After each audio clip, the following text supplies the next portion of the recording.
I'm allergic to peanuts, but my boyfriend's adopted sister didn't believe me. On my boyfriend's birthday, she teamed up with others to lock me in the basement, leaving only 2 packs of peanuts behind. Later, they went on a trip and forgot about me in the basement. Starving and desperate, I finally gave in and ate the peanuts, which triggered a fatal allergic reaction that suffocated me. When I opened my eyes again, I was back to the day I first met her. She handed me a slice of cake spread with peanut butter, saying with a warm smile, "Eileen, try this, it's really delicious." The sight of her face sent a wave of hatred washing over my soul. He grabbed the cake and smeared it right across her face. "If you like it, have some more." Julian had just arrived and shouted sharply, "Eileen, what are you doing?" I stared at him and said slowly, "You know I'm allergic to peanuts. Your sister thought it was delicious, so I gave her some." Tessa's ferocious expression suddenly turned pitiful. She sobbed and explained, "Brother, I just wanted to treat Eileen to some cake. I didn't mean to make her have an allergic reaction." Julian's heart ached as he pulled her into his arms, gently wiping the cake from her face with a handkerchief. He soothed her softly, "It's all right now. None of this was your fault." Then he turned to me, his gaze turning to ice. "Eileen, you've gone too far. Apologize to Tessa right now." I fell silent. And when I looked down, I saw a bouquet of flowers tightly wrapped in plastic at my feet. In my previous life, when I first met Tessa, I didn't know what gift to bring, so I bought a bouquet of fragrant lilies. She said she was allergic to pollen, so I wrapped them in plastic and placed them under the table. But when I told her I was allergic to peanuts, she seemed not to understand and still gave me a cake spread with peanut butter, causing me to have an allergic reaction, choke, and be rushed to the hospital for emergency treatment. And then Tessa kept insisting I eat peanuts, over and over again. With these thoughts running through my mind, I bent down, picked up the bouquet, tore off the plastic wrap, and thrust the flowers right in Tessa's face. "I'm sorry, Tessa, I went about offering you cake the wrong way. I'll do better next time." Tessa stared at the bouquet as if she'd seen a ghost, frantically flailing her arms to bat the flowers away. The more she thrashed, the more pollen scattered into the air. Red welts quickly bloomed across Tessa's fair skin. Julian's expression shifted abruptly as he swiftly wrapped the flowers in plastic and tossed them into the corner. Tessa sobbed, covering her face with her hands. "Brother, I'm having an allergic reaction. Get me to the hospital now. I can't stand breaking out in hives." Julian took off his suit jacket, wrapped it around Tessa, and gathered her in his arms to carry her away. His gaze cut through me like a blade as he passed. "Eileen, how could you be so vicious?" I replied with dripping sarcasm. "Julian, I just wanted to apologize to your sister. I never meant to trigger her allergies." After they left, I couldn't help but scoff. I'd only given Tessa a taste of her own medicine. What, did he make me out to be some kind of monster? Back at Dylan's place, my own brother Dylan was sitting on the couch, his face seething with suppressed anger. Having known Julian and his sister since childhood, he naturally sided with Tessa. "Eileen, what exactly did you do to Tessa today?" I met his gaze across the table. "I gave Tessa a piece of cake. Is there a problem with that?" Dylan shot to his feet and clamped his hand around my wrist with immense force. Backlit by the lamp, he looked down at me and demanded in a low voice, "What did Tessa ever do to you, that you'd mess with her like that? You're about to get engaged to Julian, to become Tessa's sister-in-law. Is this how you plan to act as an elder?" I tilted my head to look at the man who bore a striking resemblance to me, curling my lips in a cold sneer. "Are we that close? Since when do you get to tell me how to be someone's sister-in-law?" With that, I yanked Dylan's hand away and rubbed my reddened wrist. I'd only been back at Dylan's place for 3 months, and we hadn't even shared 10 meals together, beyond blood ties. We're practically strangers who barely know each other. That Dylan certainly knows how to throw his weight around as the big brother. In our past life, he was one of the people who teamed up with Tessa to lock me in the basement. Dylan tricked me into going down to the basement to fetch some bottles of wine. The moment I stepped inside, they locked the door from the outside. Through the loudspeaker, they said to me, "Eileen, there's nothing else in there. If you get hungry, remember to eat the peanuts. They're in the drawer. It's full of peanuts. Haha, you're not allergic. Just try some if you're hungry. I'm sure you'll be fine." The basement was eerily empty, with just a few shelves and nothing but peanuts in the drawers. No matter how desperately I screamed for help, no one came to open the door. I was trapped there alone for 3 days.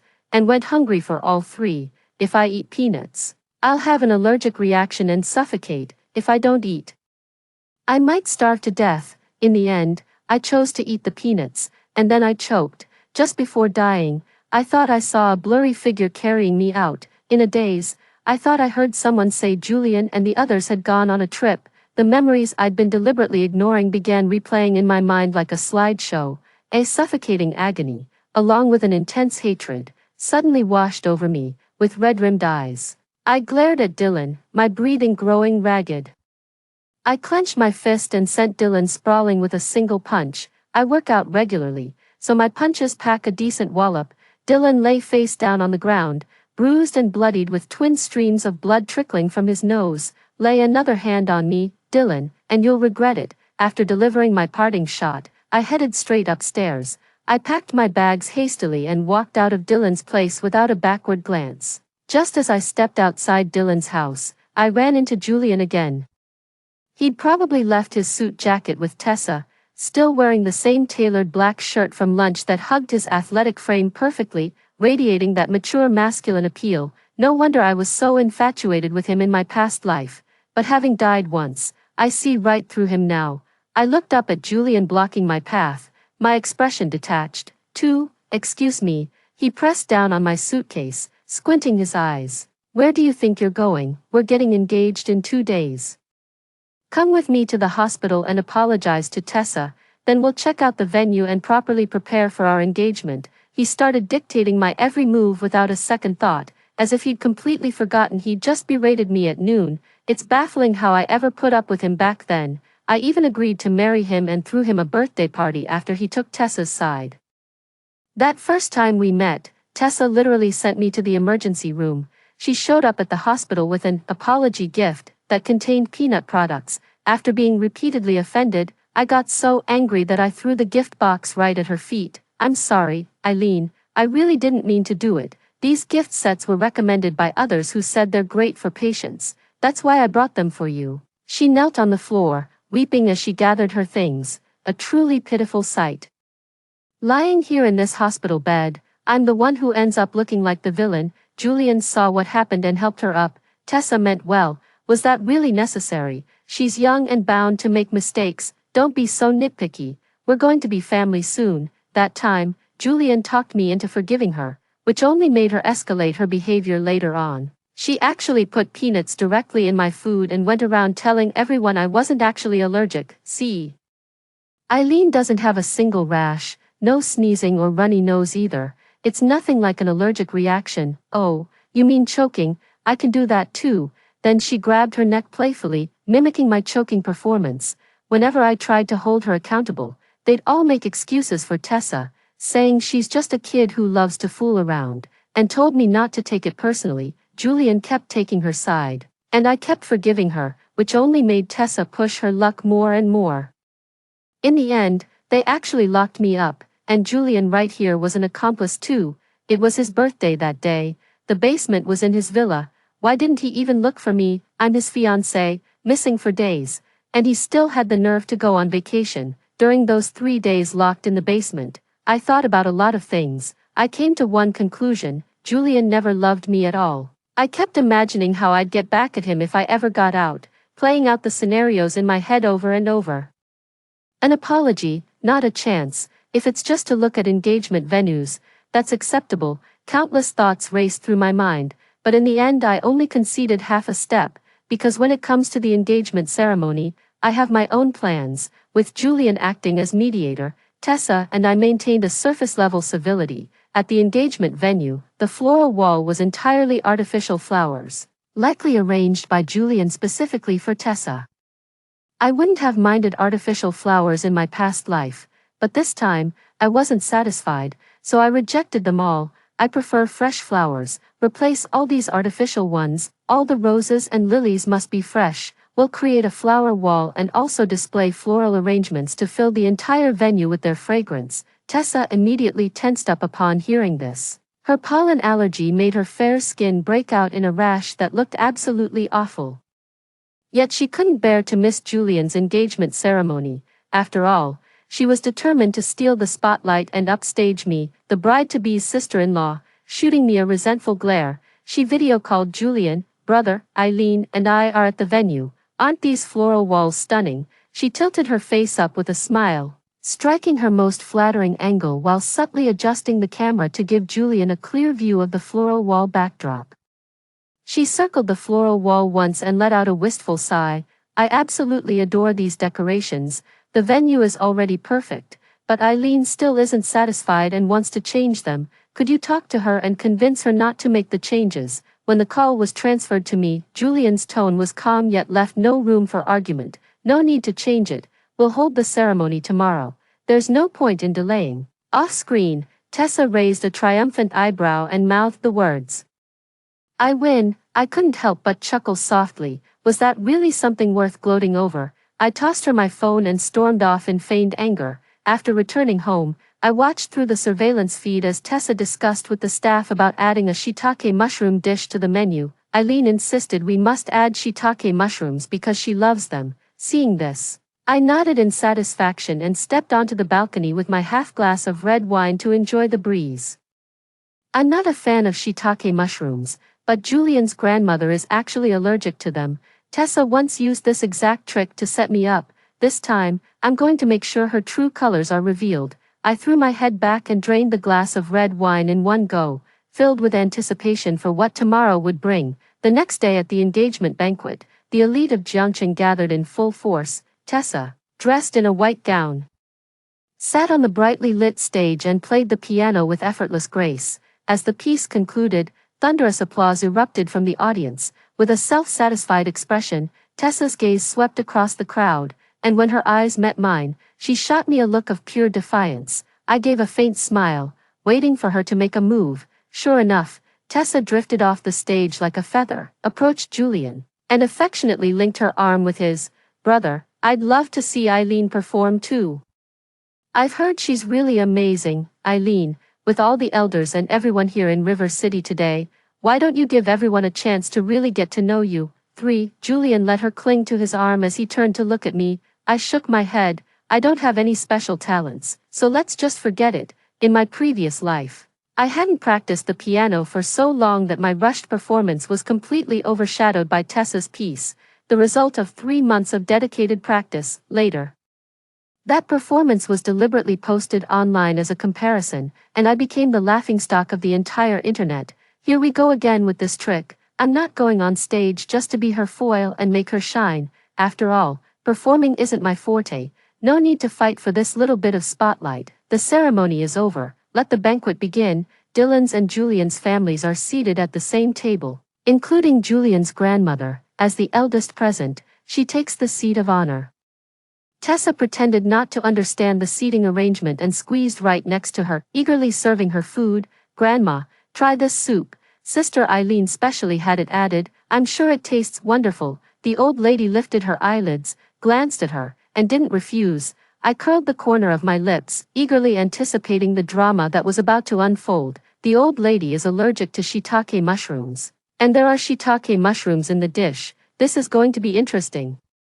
Tessa kept a straight face, but out of the corner of her eye, she was watching closely. She genuinely hoped the old lady would have an allergic reaction so she could pin the blame on me. Just like that, she could take out 2 enemies at once. Tessa was adopted by Julian's parents, but she has impure feelings for her adoptive brother Julian, so it's no surprise she's hostile towards me. As for Julian's grandmother, she had warned Julian to keep his distance from her to avoid making a fool of himself and earning her resentment. With a clatter, the old woman's soup spoon hit the floor. The soup.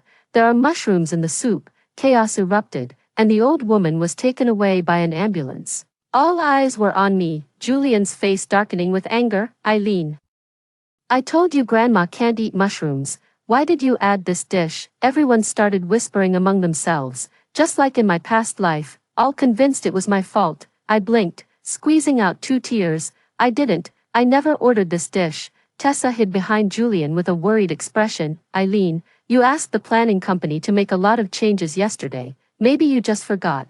Julian stepped in front of me and demanded, "Still trying to talk your way out of this?"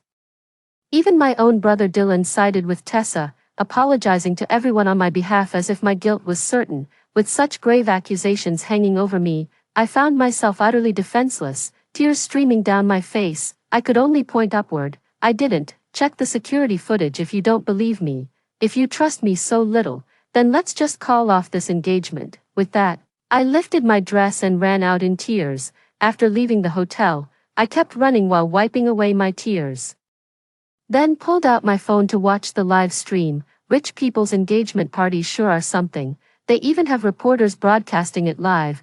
The moment I clicked in, I saw Tessa breaking down in tears, trying to explain herself to everyone. Brother, this is all a misunderstanding. Eileen went out of her way to install surveillance, and the footage has been edited. She's setting me up. Tessa was making excuses. Anyone could see the video was seamless, with no signs of editing. The live stream didn't lie. It captured every moment of Tessa adding ingredients to the dish, arranging the plates, and later trying to frame me. Unfortunately, the broadcast was cut short, and the video got scrubbed from the entire internet. The engagement ceremony ended in chaos, with Tessa playing sick and easily winning Julian's forgiveness. As for me, feeling wronged, I left Jiangcheng and went straight back to my adoptive parents' home. I need to leave them hanging for a while. Otherwise I won't be able to push for what I want. I'm back in Pingcheng, my adoptive parents are abroad, so I only got to see my sister Larissa. Just like old times, we sat in the garden, sipping tea and chatting. Larissa had heard about what happened to me in Jiangcheng and gave me a share of the Lan family stocks. Take these for now. If things don't work out, you can always come back and work with me. The Lan family's wealth was on par with the Dillons, making them one of Pingcheng's established middle-class elite families.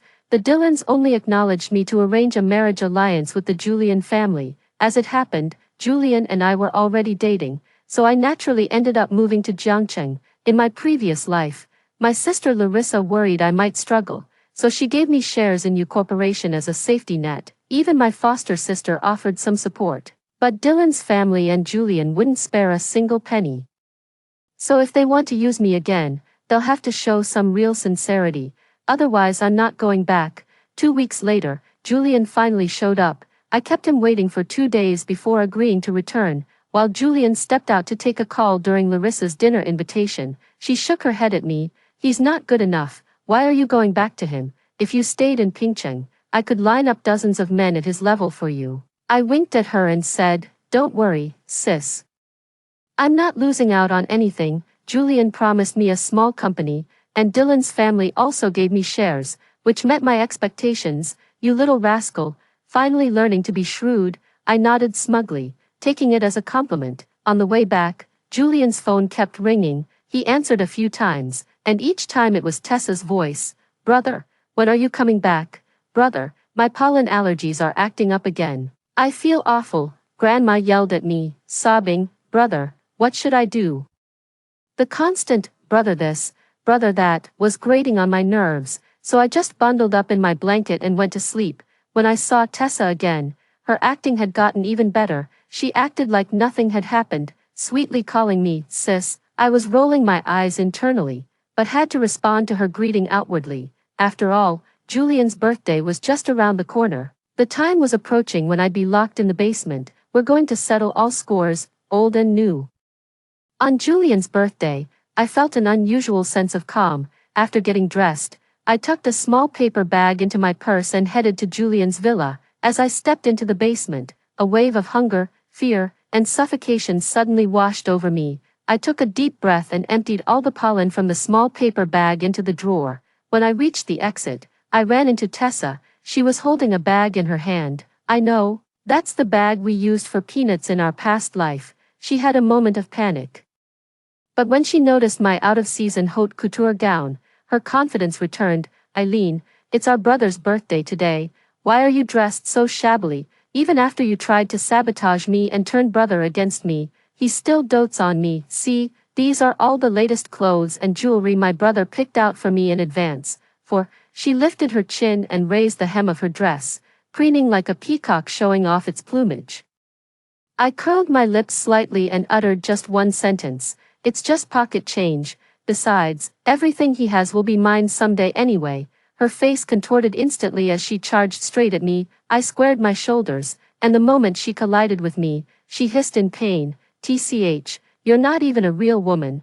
I just shrugged indifferently and went back to the living room. Julian stood in his crisp suit, gazing at me through the crowd with a gentle, smiling expression in his eyes. Eileen, come cut the cake with me. By having me cut the cake publicly, he was subtly affirming my status to everyone present. It showed that what happened at the engagement party was nothing but a farce. Holding up the hem of my dress, I walked toward him step by step. A profound sense of doubt lingered in my heart. In my past life, when I was locked in the basement, what was going through his mind? How could he go on a trip with a clear conscience while his fiancée was missing?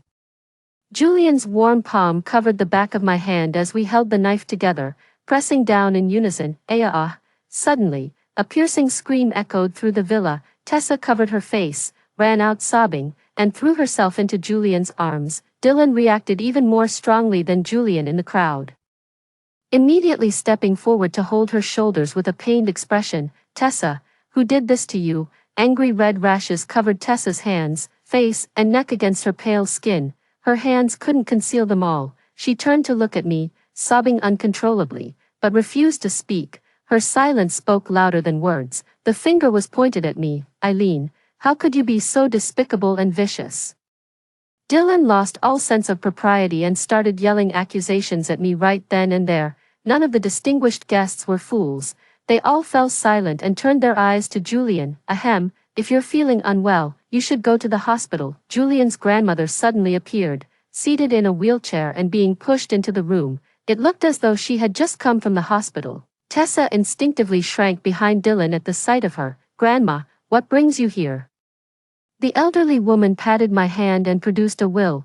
This was left by Julian's father for his future daughter-in-law. It should have been presented at the engagement, but I had an unexpected situation. Tessa sobbed with her head bowed, and Dylan's heart ached at the sight. He held her in his arms and spoke up for her. Grandma, that day was just an accident. The old lady ignored her and continued. Today is Julian's birthday, so it's the perfect time to bring out the will. Otherwise, if I pass away someday, some matters might become unclear. In the previous life, there was also a will detailing Julian's father's overseas real estate and valuable collections, which were worth a fortune. In return, I also offered Julian the shares that Larissa had given me as a gift. Tessa didn't go to the hospital. Her symptoms weren't severe, and the family doctor had medication on hand, applying it right away, so she recovered about 70 to 80%. However, she still hid in the small garden, refusing to stay in the living room any longer. What? Having fun? Do unto others as you would have them do unto you. It's basic decency even a child should understand. Why can't you ever learn? Tessa pointed at me, seething with rage. You did this. I nodded and poured the half glass of wine over her head. If you hadn't intended to harm me with peanuts, how would you have gotten pollen on yourself? Oh, and by the way, don't you think it's odd that you had my brother send me to fetch wine from the basement? First, this is Julian's villa. Dylan is just a guest. He has no business ordering anyone to get wine. Second, there are waiters all over this birthday party, so why single me out to fetch the wine? Tessa glared at me, her face and hair drenched in alcohol. Just then, the phone rang abruptly. It was Dylan calling. I smirked and put the call on speakerphone. Eileen, Julian mentioned that the premium wines Uncle collected are in the basement. Could you grab a bottle? Dylan's voice carried, and Tessa heard it too. Immediately lunging for the phone, I sidestepped her and calmly replied, Tessa and I are both in the basement. I don't see the wine anywhere. Would you like to come help us look? Tessa cried out in alarm. Dylan, don't come down. 5. I immediately hung up, cutting her off. You need to tell Dylan right now, or he's going to be locked in the basement. Don't you know he's your own brother? So what if he's my brother? He'd still team up with outsiders to hurt me. Hurry up before it's too late. Tessa's dress was form-fitting with a narrow, long hem. Without her phone, she could only take quick, tiny steps as she hurried to find Dylan. Watching her mince along, I called out, if you tear the hem, you'll be able to run faster. She paused mid-step but didn't tear her dress. She probably couldn't bear to. After all, it was a gift from Julian. I felt a surge of delight, reveling in the freedom of casting aside moral constraints and indulging in sweet revenge against those who deserved it. When I ran into Julian, he leaned in to kiss me, and I didn't recoil or show any disgust. Instead, I smiled and gently blocked his lips with my palm, looking for me. Seeing my resistance, Julian studied me for a few seconds before casually slinging an arm around my shoulders.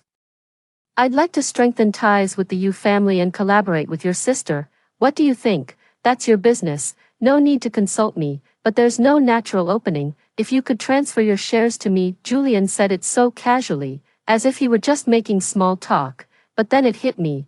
The answer suddenly exploded in my mind. What Julian wanted all along wasn't me. It was the Yu family. In my past life, I gave him my shares on my birthday, once I was no longer useful to him. It was better for me to just disappear. After all, he wasn't the one to blame. Larissa couldn't really hold it against him, but how could he just stand by and let Tessa take the fall for a criminal charge? The more I thought about it, the more uneasy I felt. I grabbed a glass of water and downed it in one go. Let's talk about the shares another time. I'm feeling a bit lightheaded and need to rest. With that, I left Julian behind and stepped away from the balcony. After walking for a bit, I realized I actually felt a little dizzy. I sighed and looked up. Right in front of me was the entrance to the basement. The door was shut tight. Pressing my ear against it, I could hear sounds coming from inside. Dylan, you didn't bring your phone either. No, Tessa, what are we going to do? This basement entrance is way too remote. Shouting won't help. We'll just have to wait until my brother realizes we're missing. That damn Eileen. She actually set us up. She's such a bitch. Dylan joined Tessa in cursing me out. My finger slowly lifted from the door open button. I'm not as vicious as them. I only meant to teach them a small lesson, but since their mouths are so filthy, they can stay locked up a bit longer. The birthday party had ended, while staff were cleaning up on the first floor. The second floor was quiet. I pressed my forehead, wanting to find a room to rest. Suddenly, I heard Julian and his grandmother's voices, and they happened to be talking about me. Is Eileen still refusing to transfer the shares to you? Yeah, she seems to have some reservations. I'll spend more time with her over the next while. Once we officially have the wedding, she'll probably come around. Are you sure about this? Don't worry, Grandma. Eileen is completely devoted to me. She just isn't fond of Tessa. But no matter how much she dislikes Tessa, didn't she still agree to marry me? I leaned against the wall, and the more I listened, the clearer my mind became. Julian's words confirmed my suspicions. He doesn't love me.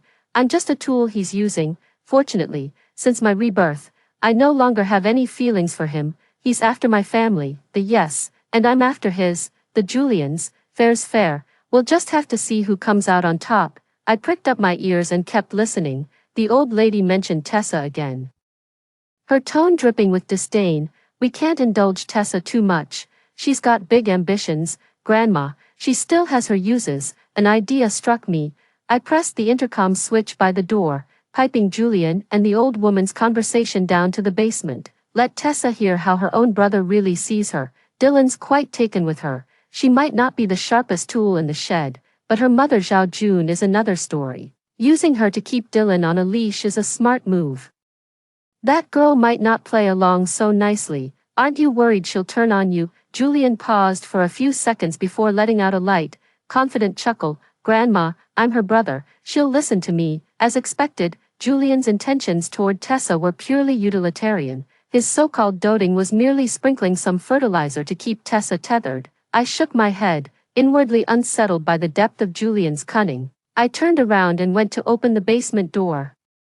The heavy door slowly swung open, revealing Tessa standing behind it, looking dazed with a trace of pain in her eyes. Dylan was seething with anger, yet he still remembered to show concern for her. Leaning against the wall, I asked, "So, what do you think of a brother like that?" Tessa snapped out of her daze and glared at me. "Don't you dare try to drive a wedge between me and my brother. My brother loves me deeply. That's never changed since we were kids. You staged this whole thing and fabricated this audio, didn't you?"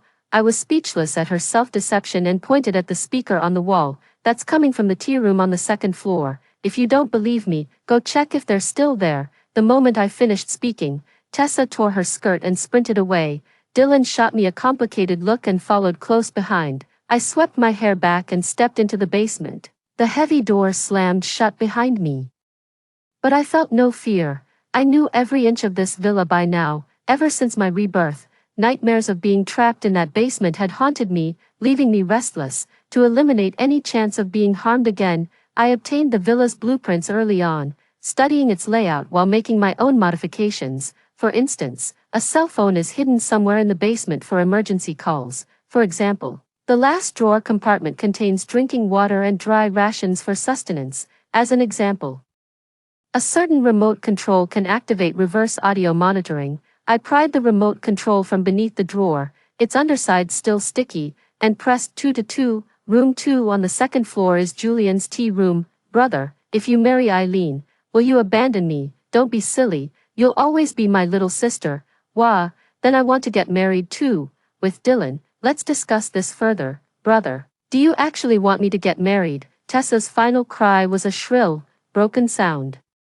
The outcome of Julian's discussion was that Tessa would marry Dylan, with their wedding scheduled half a month after Julian's. On my wedding day with Julian, complex emotions flickered in Tessa's eyes from time to time, frenzied, resentful, ready to risk it all. I chose to wait and see how things would unfold. After the reception, I was worrying about how to deal with Julian since I didn't want to share a room with him. Tessa showed up at the door, completely ignoring the fact that I was the bride.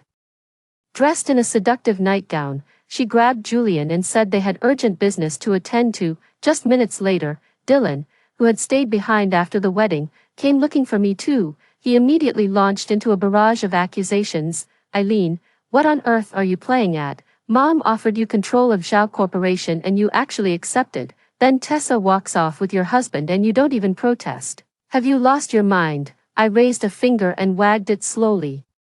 First, you ignored Mom's objections and jumped at the chance to marry Tessa without a second thought. She's disappointed in you. As a member of the Dylan family, it's only natural for me to take on responsibilities. There's nothing I'd shy away from. Besides, unlike your distrust toward your fiancé, I have full faith in my husband's integrity.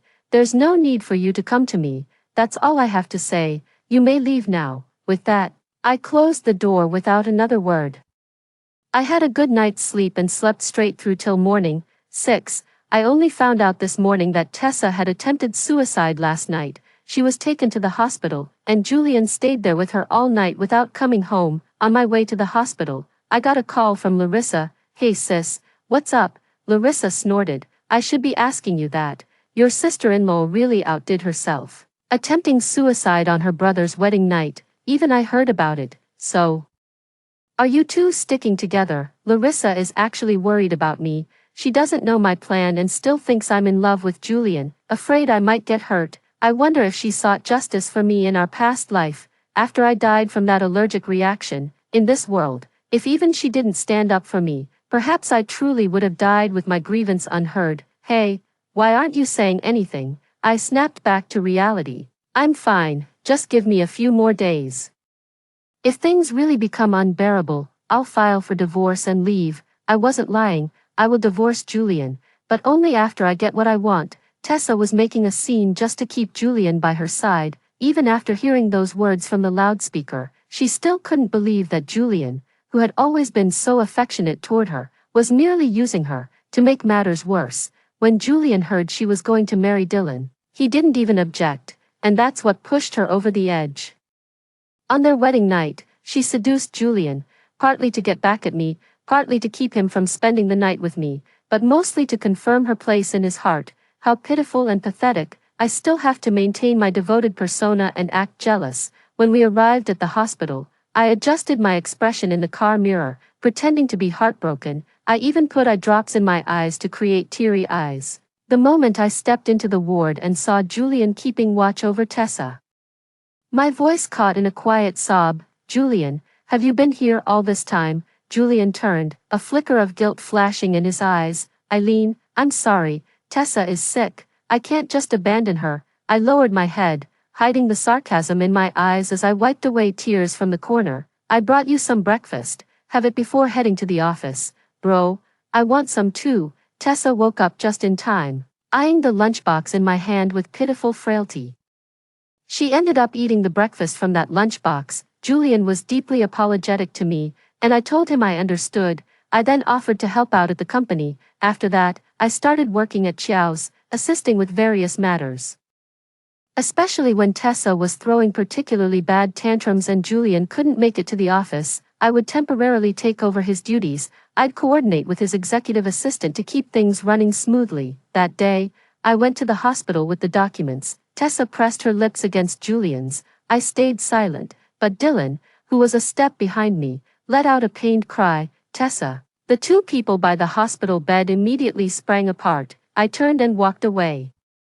And Julian came chasing after me. Eileen, it's not what you think. It was just an accident. I blinked, and 2 streams of tears rolled down my cheeks. Fine, then move her wedding forward and get her married off immediately. My rare outburst flustered Julian. After all, I still held the Yu family shares and controlled most of the Dylan family assets, while Dylan himself had been stripped of authority in his own house. If I walked away, Julian would be left with nothing.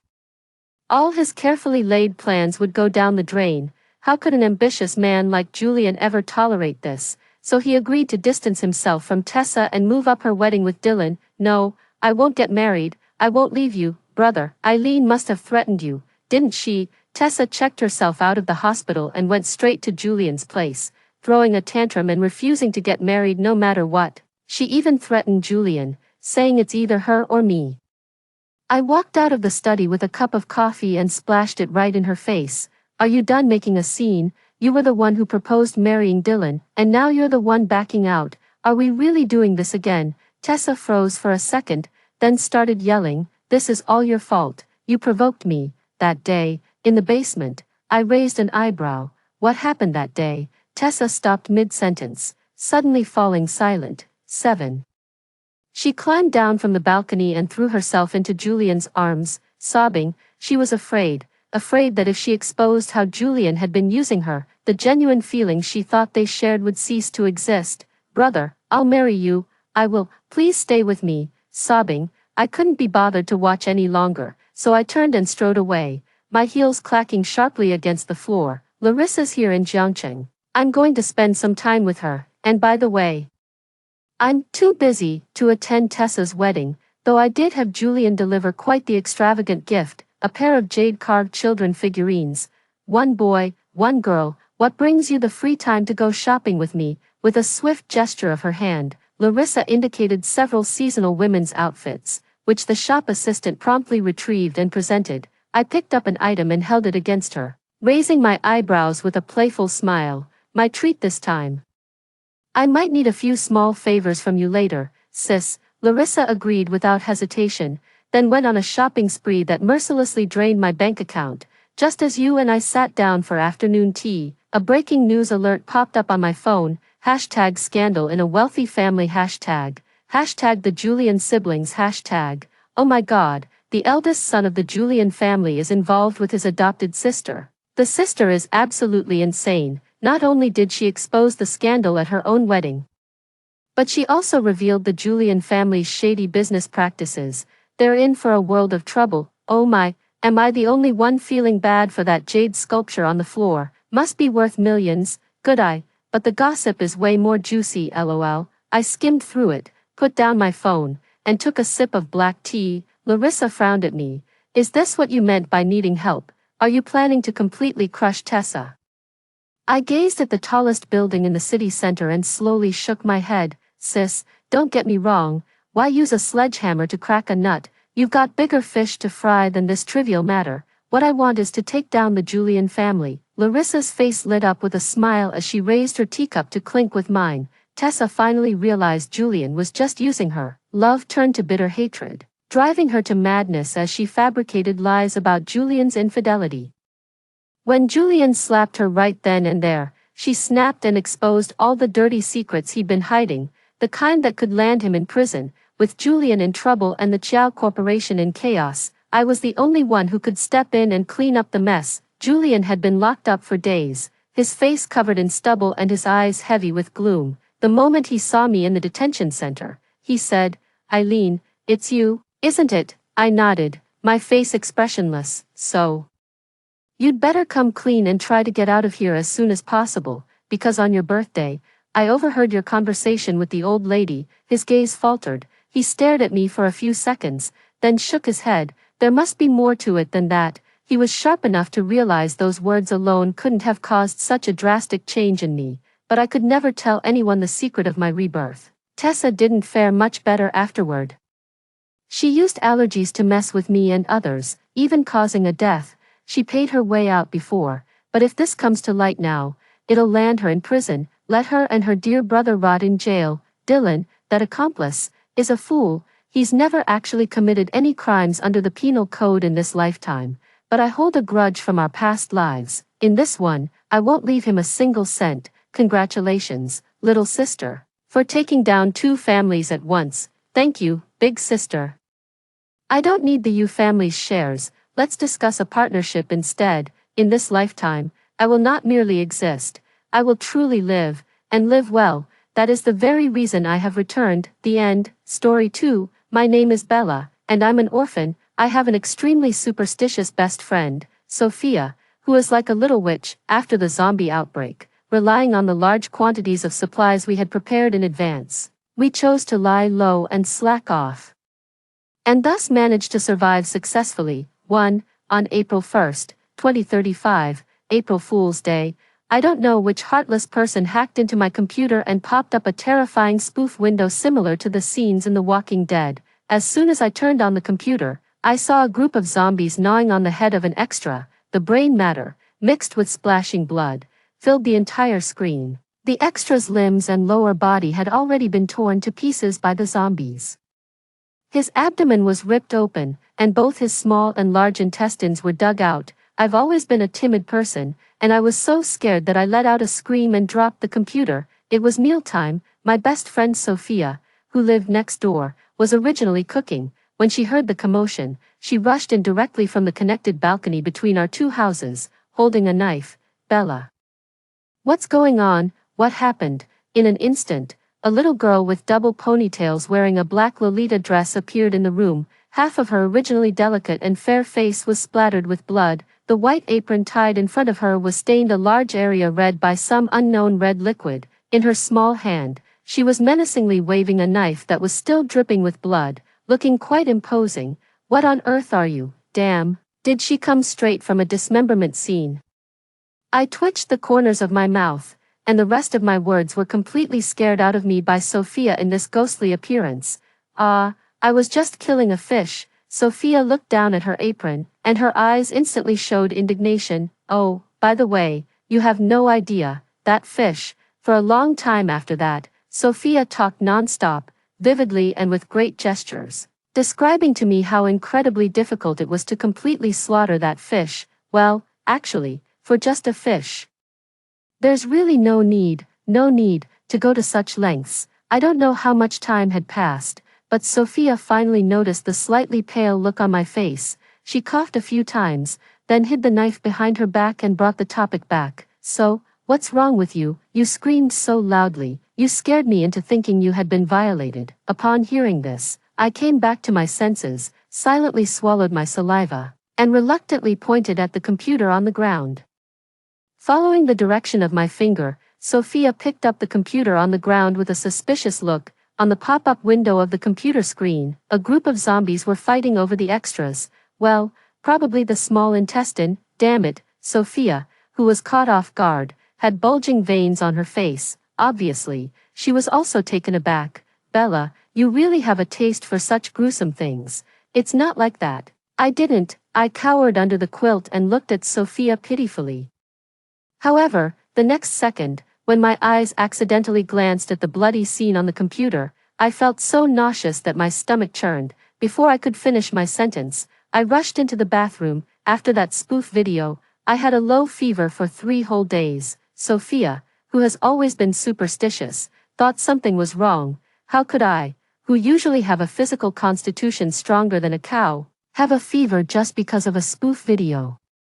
She kept nagging these days that she wanted to do a divination for me. Well, although Sophia is superstitious, her divination skills are indeed remarkable. There has always been a rumor in this area that she is the top little witch in Fengqing district. At midnight, Sophia set up the divination ritual platform. With sleepy eyes, at her command, I casually drew a tarot card. It was the 10 of Swords in the upright position, an extremely ominous omen. Damn it, why is it exactly this card? Sophia, not believing in bad luck, shuffled the cards several times and asked me to draw again, but somehow, I seemed to be under some sort of spell. Every time, by some strange coincidence, I just happened to draw this card. Seeing Sophia's face getting darker and darker, I also started to feel nervous. Sophia, I'm not going to go back to sleep. Sophia put away the tarot cards with a solemn face and pushed me back to the bedroom. After such a commotion, how could I still fall asleep? I endured until 3 or 4 o'clock in the morning. After being tossed around all night, my body finally started to feel drowsy. Just before my eyelids closed, a sky glowing with green light outside the window suddenly caught my eye. I tried my best to open my eyes to see if I was hallucinating, but my vision was blurred. I was really too tired, and I fell asleep. The next day, I was awakened by a series of rapid knocks on the door and found it hard to fall back asleep. Bella, stop sleeping. Stop sleeping, the world is going to end soon. How can you still be sleeping? Get up for me right now. Sophia, I'm warning you. It's only 8 o'clock now. 3 seconds later, bang, Sophia kicked open the door of the bedroom. Very well, the intimidation effect. 0. I was literally dragged out of bed by Sophia. Before I even had a chance to get angry about being woken up, I was dragged downstairs by her after a lot of commotion, amidst my continuous wailing. Sophia pushed me into the passenger seat of a huge truck at the entrance of the community, while she, with her short legs, directly climbed into the driver's seat. Are you serious, Sophia? Even if it's the end of the world, do we have to rush to our deaths right now? I haven't lived enough yet, Sophia. I burst into tears with a loud cry. I don't remember that this heartless Sophia has ever passed the truck driver's license exam. But to my surprise, Sophia wordlessly inserted the car key, started the engine, shifted gears, and released the clutch in one smooth motion. On the highway of the 5th Ring Road, the speed immediately increased to over 100 miles per hour. Listen, Bella, I don't have time to waste words with you. We must gather enough living supplies for at least the next 3 years within 3 days. As she spoke, Sophia took out a stack of folded thick papers from her jeans pocket with the hand that had just shifted gears and threw them to me. When I unfolded it, there were 3 A4-sized lists. The huge amount of supplies listed on the 3 full pages made me feel dizzy. After you left last night, I made a dream catcher card. The prophecy of the dream catcher card told me that a large-scale influenza virus will break out in Fengcheng district in 3 days, and this virus will mutate later. There won't be much of a problem in the early stage, but it will change the cells and cause humans to mutate. So, considering the illness you've had these 2 days and the card you drew, the possible result of this mutated virus in the later stage is very likely to be zombies. I almost dropped my jaw as I blurted out the answer in my heart. Sophia, with a serious expression beside me, nodded gravely. Seeing this, my heart instantly sank. I've always been a timid person, and Sophia has always been a very capable witch. Since I can remember, Sophia has had the skill of divination.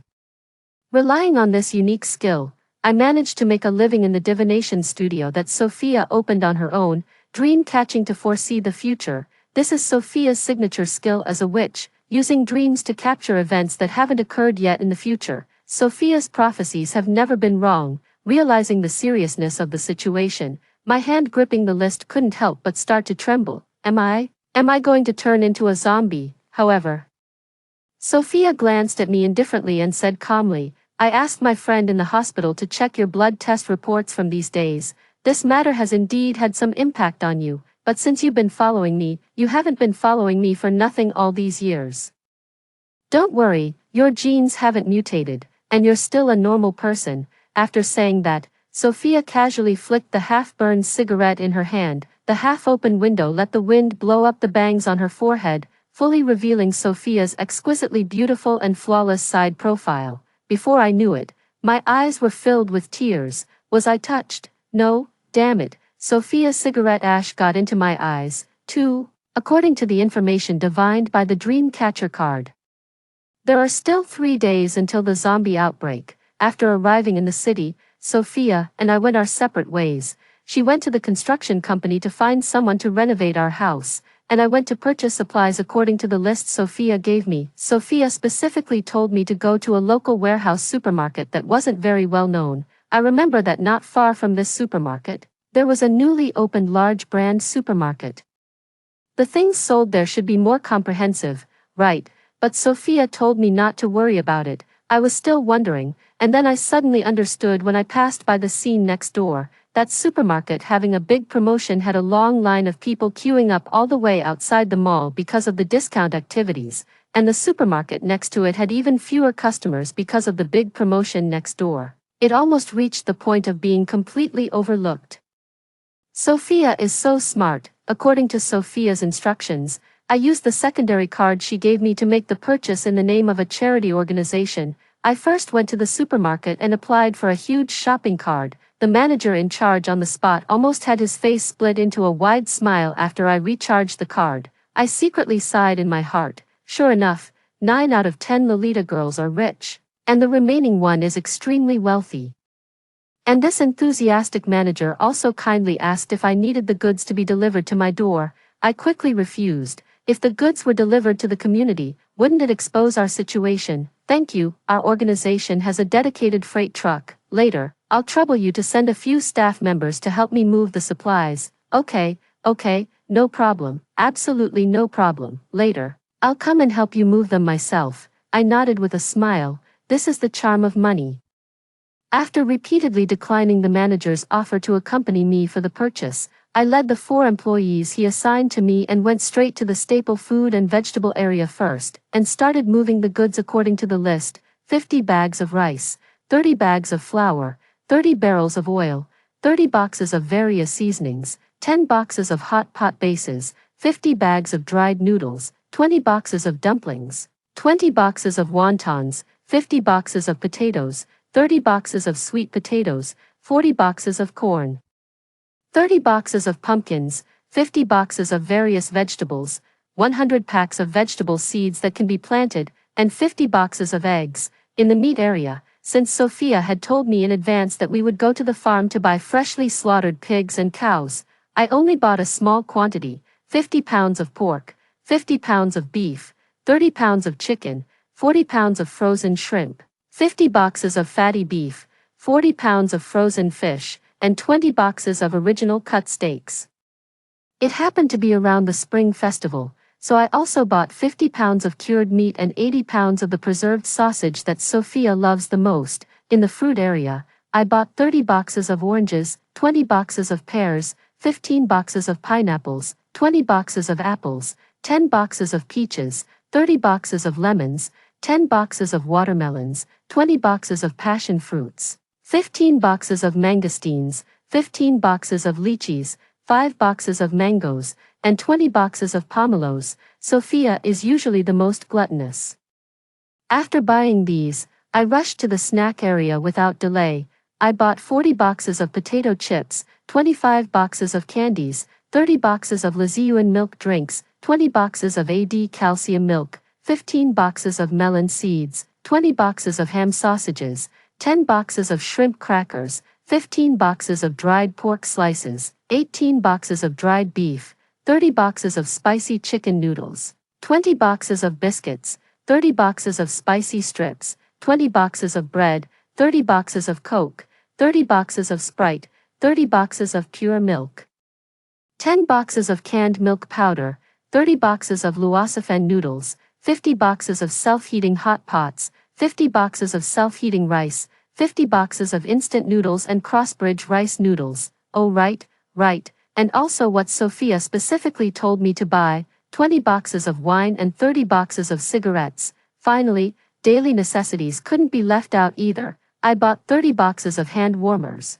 10 boxes of toiletries, 10 boxes of body wash, 10 boxes of shampoo, 5 boxes of toilet water, 5 boxes of essential balm for small fans, 50 boxes of tissues, and 60 boxes of sanitary napkins.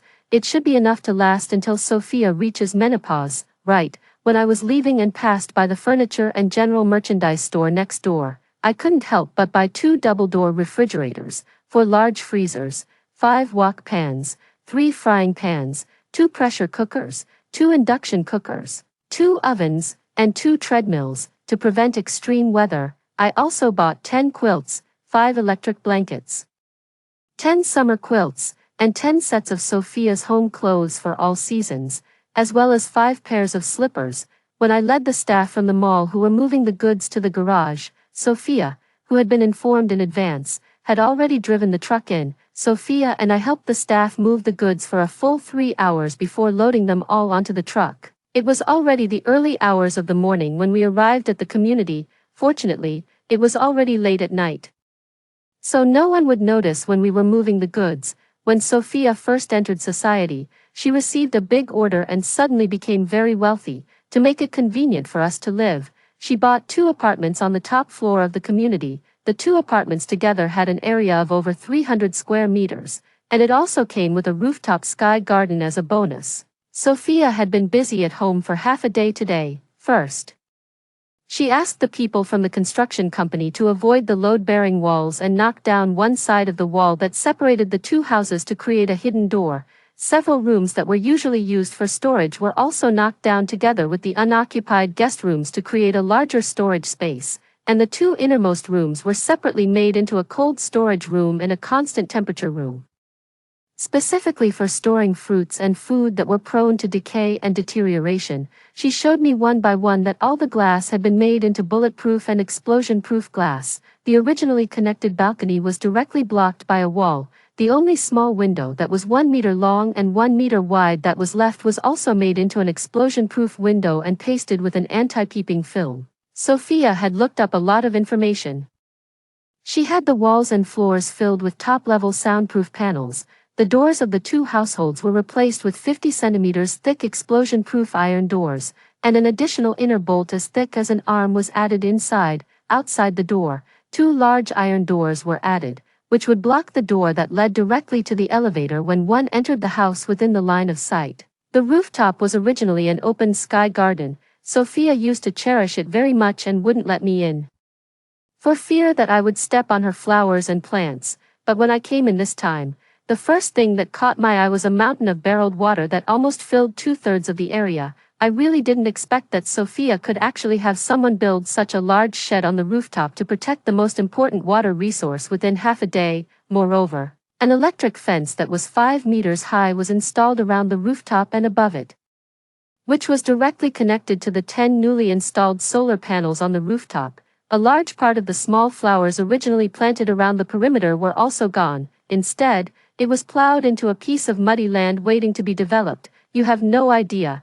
I almost got glared at to death by that young water delivery guy from the water delivery store today. He asked me almost every time he made a delivery what I was going to do with so much water. I just have money, and I just want to buy it, and I just want you to move it up here. As Sophia and I went downstairs to move the supplies, she grumbled angrily. "Pfft, didn't you say anything to him? Now that the end of the world is approaching, Sophia and I have been relying on each other for so many years. We're not those kind-hearted saints. Purchasing such a large amount of water at one time is indeed a very eye-catching thing. We deeply understand that in the apocalypse, what's scarier than monsters is the human heart. If someone were to find out, or even just associate the supplies we've stocked up with preparing for a refuge, I'm afraid that even a door 50 meters thick wouldn't be able to stop those crazy people. Humph, trust me, I've got this." Sophia jumped and sat on a cart that was half her height, built with Coke boxes. She swung her 2 short legs,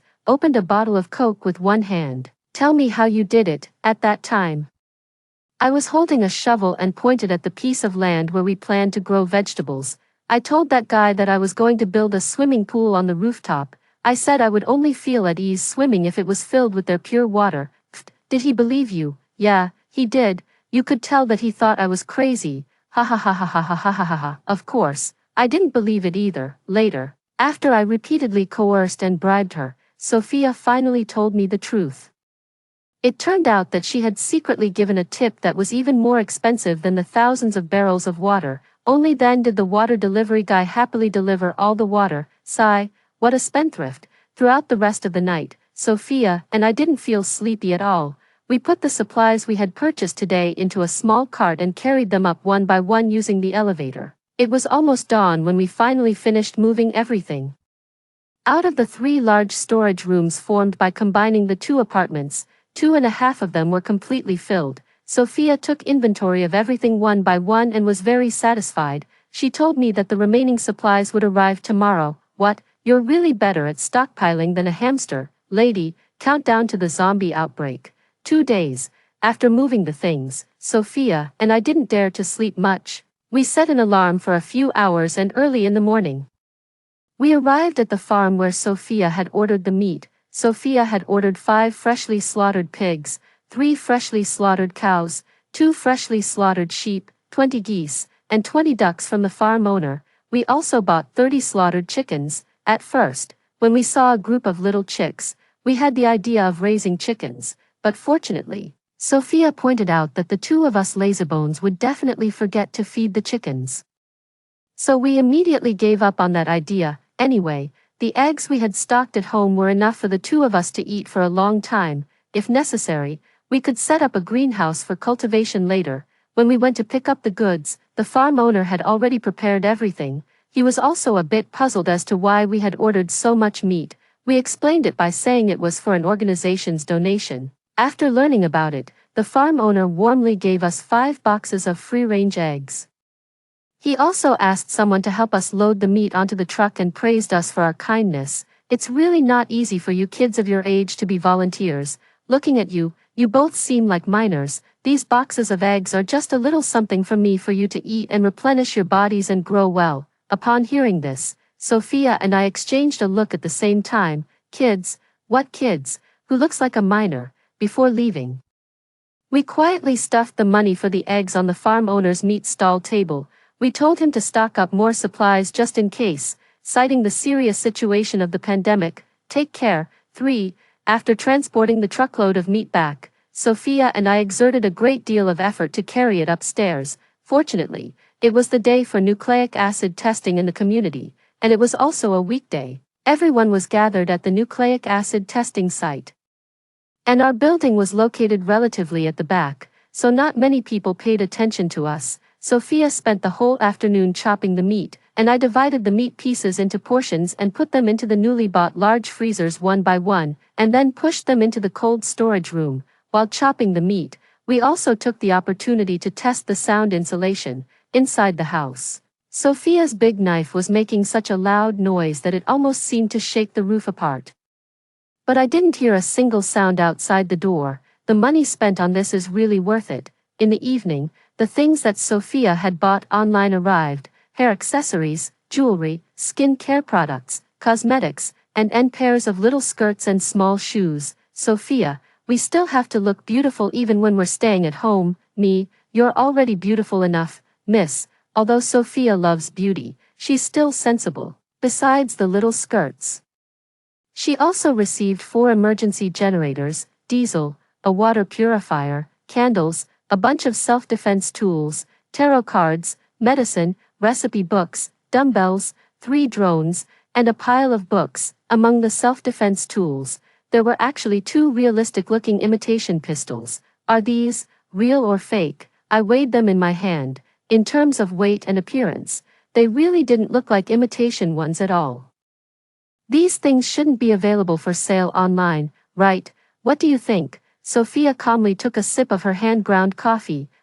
Sis has been around in the underworld for so many years. These things are just a piece of cake. Sophia winked. Seeing this, I silently gave Sophia a thumbs up and clung tightly to my big sister's leg. How lucky I am to be friends with you. That night, Sophia and I finished unpacking the express deliveries. We installed 2 more cameras on the rooftop, took inventory of all the supplies again, checked the equipment in each room, and after confirming that everything was okay, I carried my bedding and went to sleep in Sophia's room, cuddle with the rich lady. Countdown to the zombie outbreak. The last one day, early in the morning, I was woken up by a call from the property management. There were 2 people who claimed to be my relatives and wanted to enter the community, but because their travel codes had a starred mark, the security guards didn't let them in, and they were making a big fuss at the gate. Oh, just call the police directly. I hung up the phone expressionlessly, but then the phone rang again, and it was a strange number. Bella, are you Bella? I'm your aunt. These damned security guards at the gate won't let us in. You quickly talk to them and let us in. Your uncle and I really have something important to talk to you about. Don't. The woman's voice was so noisy that it gave me a headache.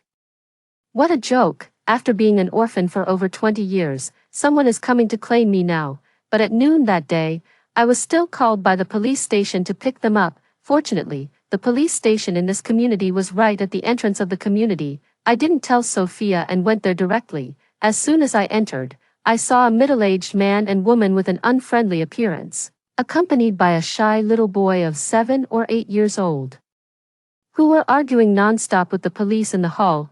"Why did you arrest us just because we wanted to visit our own child? We haven't stolen or robbed anything, and we haven't committed any murder or arson. What are you doing? Is there any justice left? What's this travel code? So what if it has a starred mark? It's a problem with your software. Our nucleic acid test reports are fine. What on earth are you doing, my dear mother? Goodness, is there any law left?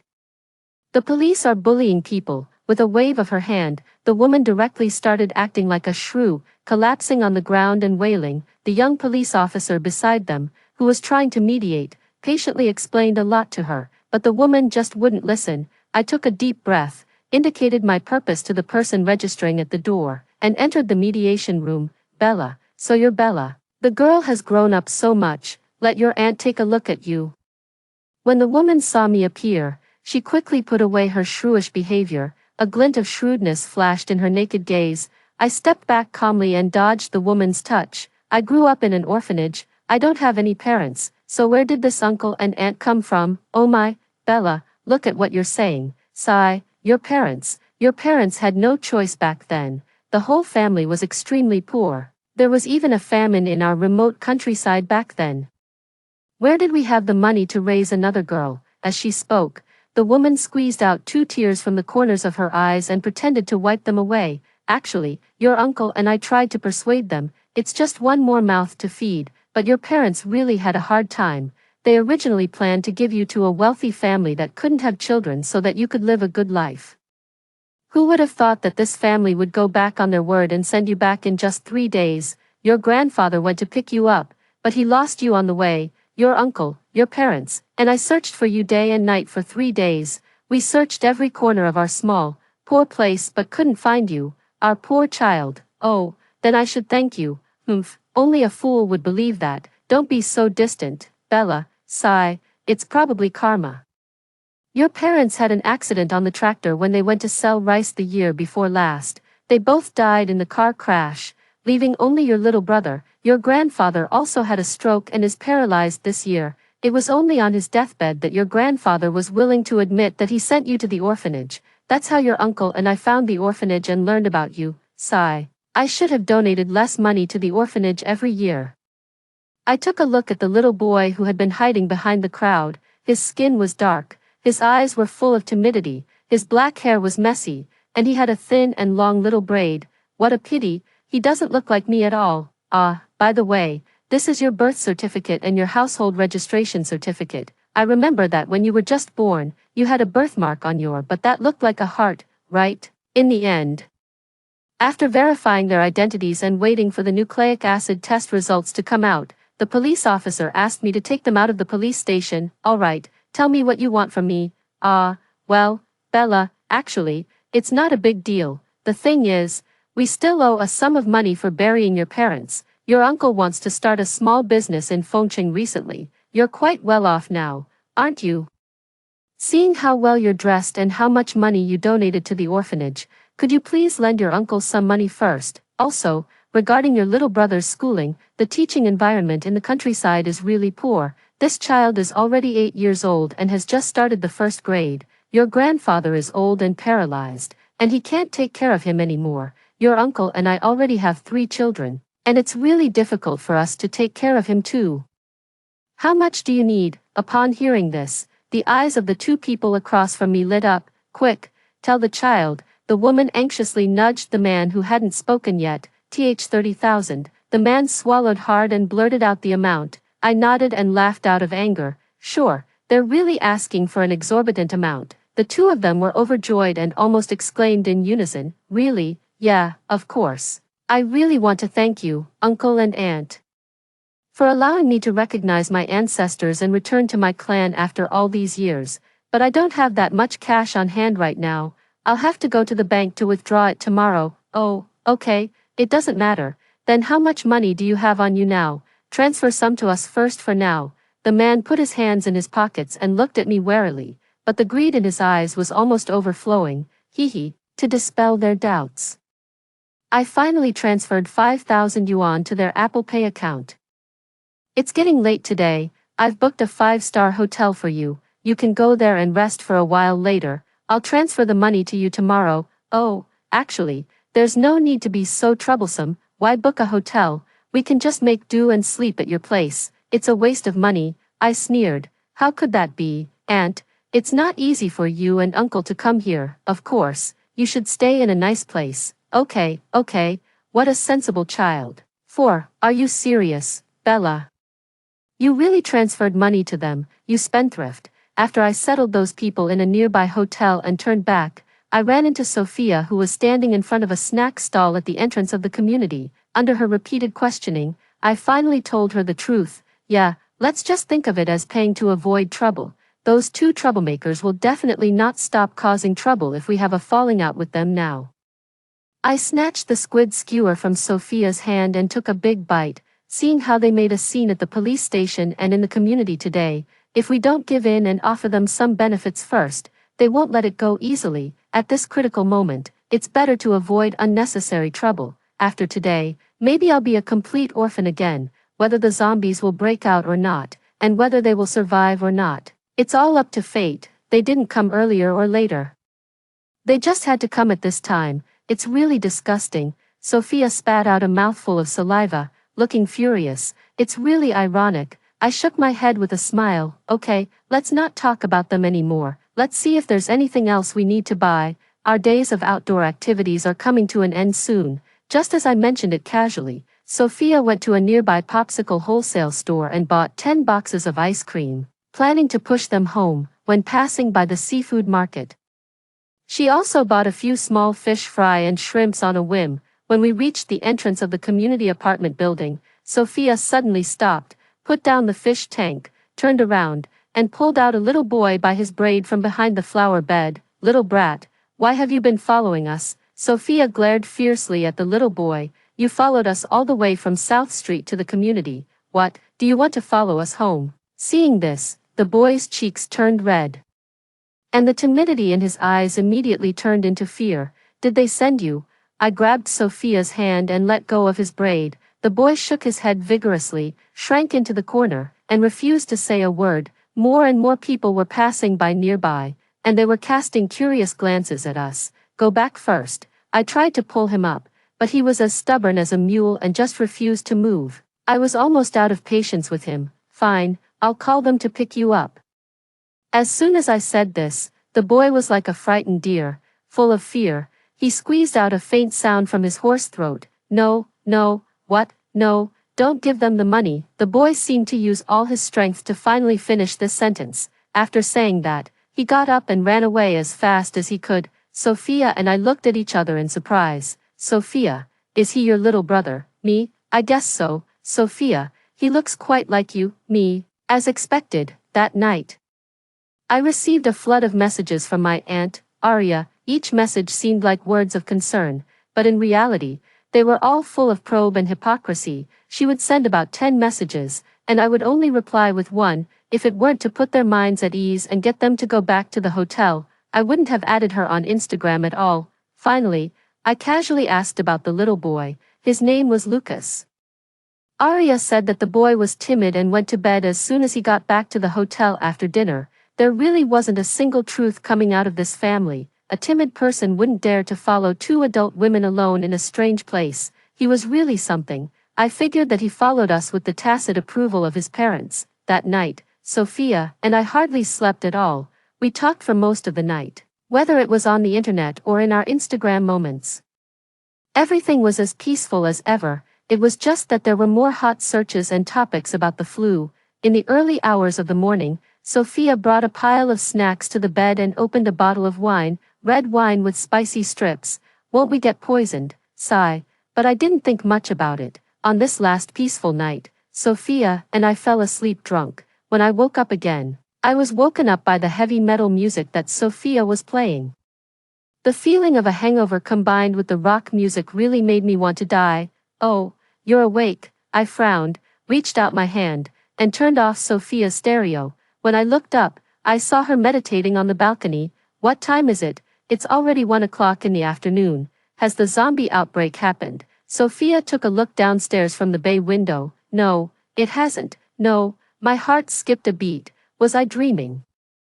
I turned on my phone and found that there really wasn't any information about a zombie outbreak, but my phone had been bombarded with calls from Arya and David, and the number of unread messages and missed call alerts had already reached 99 plus. Bella, don't think you're so great just because you have a bit of money. We're your closest relatives now, not to mention borrowing some money from you. It's only right that you use your money to support us, I'm telling you. You can't avoid giving this money to your uncle today, you have to take it out. Also, this is the money that your parents' family owes our David. Do you hear me? Are you dead? Bella, you don't care about your little brother anymore, do you? Call back quickly. Fine, Bella, you have some guts. Your uncle and I will come to settle the score with you right away. Sure, they have no sense of right but are still so aggressive, counting debts that are barely related to me. I was so angry that I laughed. I blocked them both with one click. Suddenly, the melodious sound of an opera performance came from outside the building. I stepped on the windowsill and took a look. Then I remembered that there was a community event in the neighborhood today.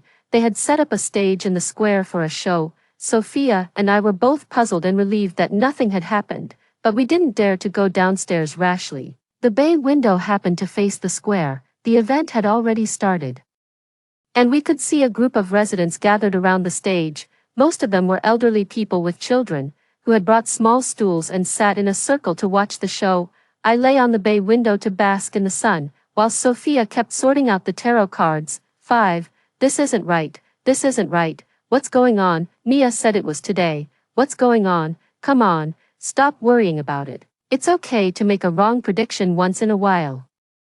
Although we bought a lot of things, it's better to be prepared. It's good to be alive, isn't it? Woo-woo. No way. The word failure isn't in my dictionary. I can't let this go. All right then, I'll let it go. Life has been so good that I just want to lie down and slack off, and live in peace. Although all the hard work these past few days was in vain, it's better that there wasn't an outbreak than having one. However, reality didn't allow me to relax for long. In the crowd, Arya and David were dragging Lucas and sneaking into the community among the people. They were looking around.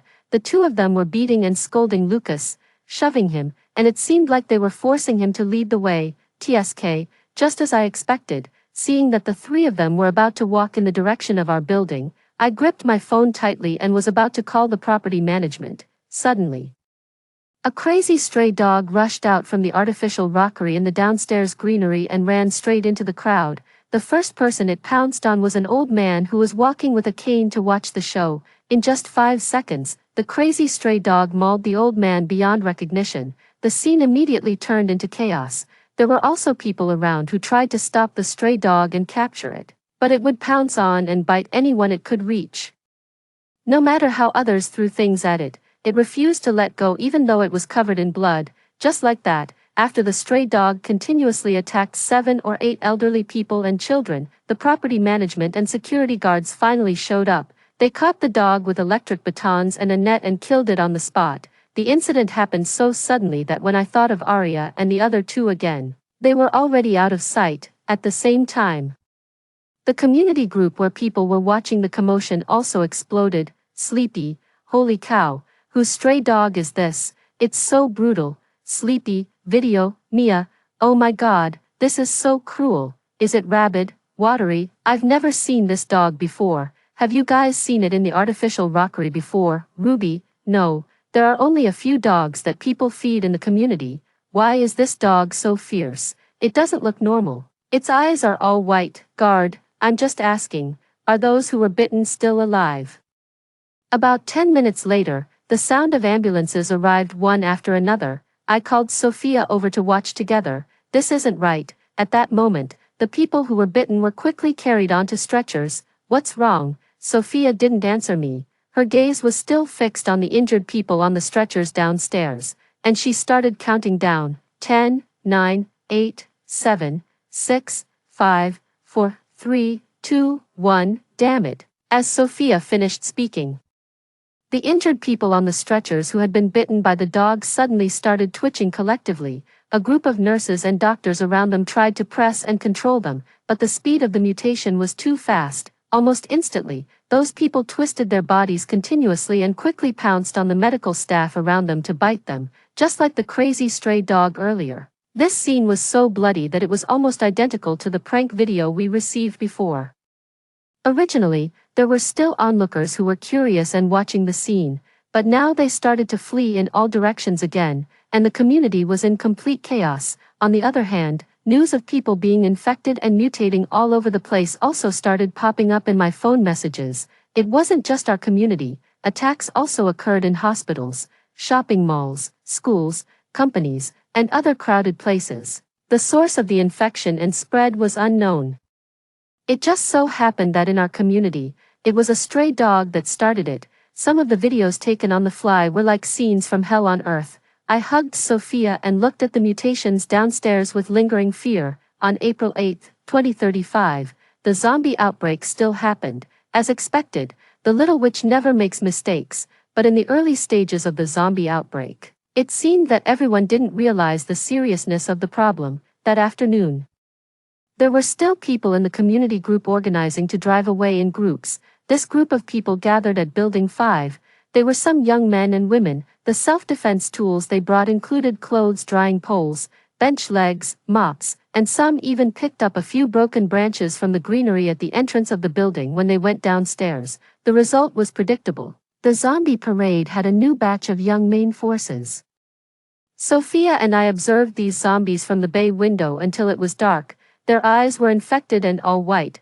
They seemed to be blind, but their hearing was extremely sharp. In the community, no one dared to go out anymore. The once lively and noisy world suddenly became completely quiet, except for the occasional low growls of the zombies downstairs and the sounds of them fighting over food. In the community group, the official notice told the surviving residents not to go out and to wait patiently for rescue, but the speed of this outbreak far exceeded the time we had expected. In just 3 days, the zombie virus broke out nationwide. The promised rescue also disappeared without a trace. Sophia and I went to the rooftop to check and reinforce several solar panels and planted the seeds we had prepared in advance. Is this pit dug so shallow? Will the plants really survive? Won't they get sunburned to death?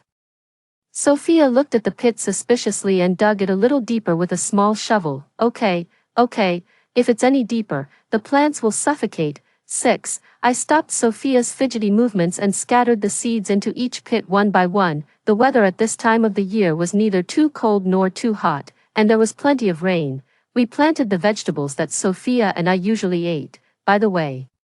We also built a few climbing frames according to the tutorial and planted some green beans and cucumbers to try. In the evening, I was helping Sophia study the cooking tutorial videos online, but at 6:15, the internet was cut off. As someone who usually relies on takeout and Sophia, who has a tendency to accidentally set the kitchen on fire from time to time, we almost lost our cool.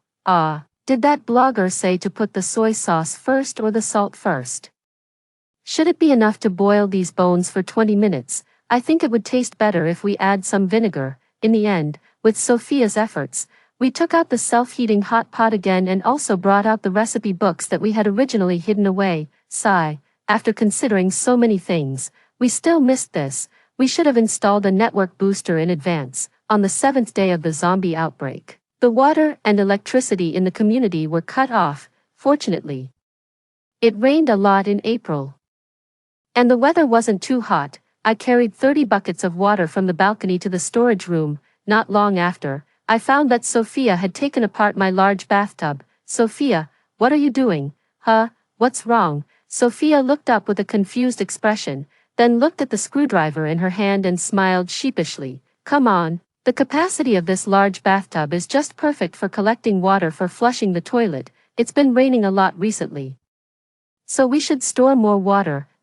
My heart ached. The final destination of this bathtub that cost 5 figures turned out to be a water container for flushing the toilet. Woo-woo, forget it. Anyway, we can't afford to be so luxurious as to take a bath now. After the power and water were cut off, apart from having to flush the toilet manually, Sophia and I's lives weren't affected much. But the surviving residents in the community seemed to be greatly affected by these two things that night.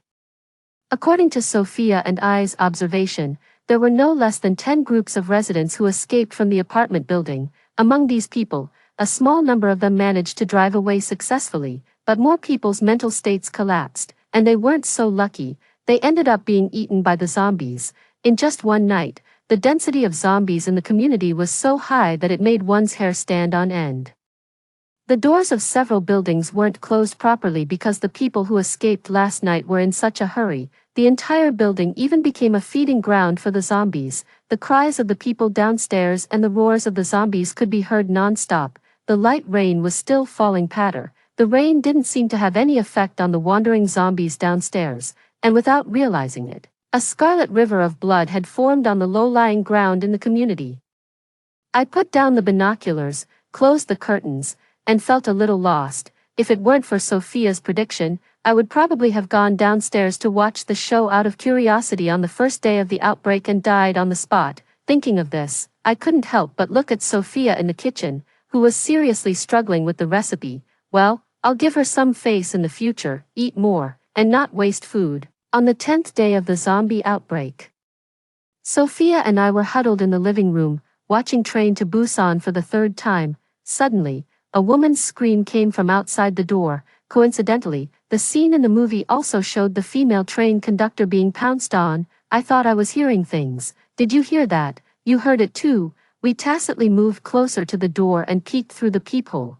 There was no one at the door, besides the woman's voice. There was also the cry of a child, which came from the direction of the staircase. Oh no, I forgot to close the door of the staircase. I realized something was wrong and was about to open the door to close it, but Sophia stopped me. Wait a moment. Sophia made a shoo gesture outside the door. The woman's cries were getting closer and closer, but it seemed that just as she was about to reach our floor, the sound suddenly stopped. I pressed my eye against the peephole and looked again and again. But it was so quiet outside that it was as if nothing had happened. Suddenly, an arm covered in blood reached through the door of the fire escape and onto the white tiles of the corridor. The next second, the blood-covered back of the woman appeared in my field of vision. She was still holding a girl with a ballerina bun in her arms, but the woman seemed too weak. She didn't hold on for long and fell to the ground. At this moment, I finally saw the woman's scarred face clearly, as well as the red mole between her eyebrows. Sophia, it's Sister Chloe. What? Sophia, who had just turned back, was shocked. Sister Chloe lived on the 25th floor of the same building as us. When I first moved in, I didn't know the routes in the community and got lost. I met Sister Chloe, who led me back. It happened that we lived in the same building, and she also helped Sophia and me move in. Later, when the pandemic kept breaking out repeatedly, Sister Chloe became a volunteer and helped distribute supplies. Sophia and I lived on the top floor, so we were the last to receive the supplies, and because the supplies were insufficient at that time, it was Sister Chloe who gave us her share, so that we didn't starve to death at home. Gradually, we got to know Sister Chloe better. She was the only acquaintance we had in this community. When Sister Chloe went to Mount Wutai to play, she also brought us amulets. We also jokingly asked Sister Chloe why she was so good to us. Sister Chloe said that we were about the same age as her younger sister. After her younger sister got married and moved far away, when she saw us, she would think of her sister, and she wanted to help us if she could. Over time, we found that Sister Chloe was really a very kind person and was genuinely good to us. From time to time, Sophia and I would go to Sister Chloe's house for a meal. When Sophia and I were moving supplies these past few days, we also reminded Sister Chloe to stock up on some supplies, but she never replied to our messages. 7. After confirming that it was Sister Chloe, Sophia and I hurriedly opened the door. Upon closer inspection, we found that the white floral dress she was wearing was almost soaked with blood, and the blood was still flowing continuously. The child she was holding tightly in her arms was her 5-year-old daughter, Jojo. Sophia and I carried Sister Chloe into the house. When we went to carry Jojo in, the bloodstains in the corridor hadn't been wiped up yet. We heard the voices of a man and a woman coming from the staircase, so I had to lock the fire escape door first. As soon as the main door was closed, there was a loud bang as the fire door was hit. Next, a man's angry shout came. Chloe, do you think you can still survive? The monk can run away, but the temple can't. Get the hell out here right now. Don't force me to really make Jojo die with you, you bitch. Open the door. The fire door was kicked several times heavily. I have to say that the quality of the fire door is really good. It wasn't kicked open by the man even after being battered for almost half an hour. You bitch, you just wait for me. I'll give you 3 more days. Otherwise, I'll make sure you and your daughter die without a burial place. Damn it. The man roared menacingly outside the staircase, leaving a warning. And the curses were unbearable to hear. Sophia and I recognized this voice. It was Sister Chloe's husband, Gary's, but Sister Chloe was seriously injured and had been in a coma since she was brought home.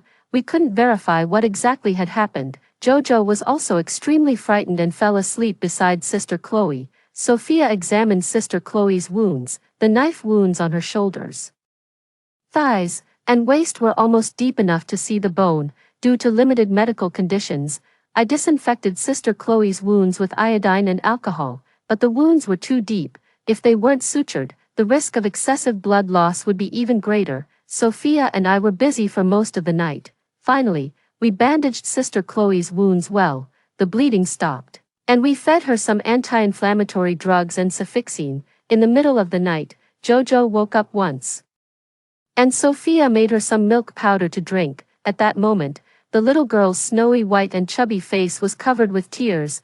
This little girl had more or less grown up under our watch, and Sophia and I felt very sorry for her. Jojo, be a good girl, tell Sister Sophia, what exactly happened to Mom. Sophia held Jojo on her lap and took away the cup she had finished drinking from. Daddy is with that auntie now. He doesn't want Mommy anymore.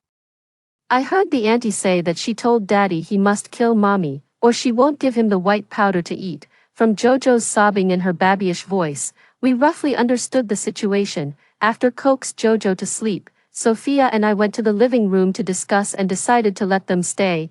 That son of a bitch, I'm going to kill him. Calm down, Sophia. I struggled to hold back Sophia's flailing short legs. Let's figure it out when Sister Chloe wakes up. Regarding Sister Chloe and her husband Gary, we also knew some things from the gossipy aunts in the community. Gary had gone bankrupt in his business in Yuncheng before. After owing a huge amount of debt, he never recovered. The whole family was supported by Sister Chloe, but every time we visited Sister Chloe's house, Gary looked gentle and seemed like a considerate husband. We couldn't tell at all. That night, Sophia and I took turns keeping watch and taking care of Sister Chloe. Her fever finally subsided, but there was still no sign of her waking up. To prevent the wounds from getting worse, we changed her medicine again.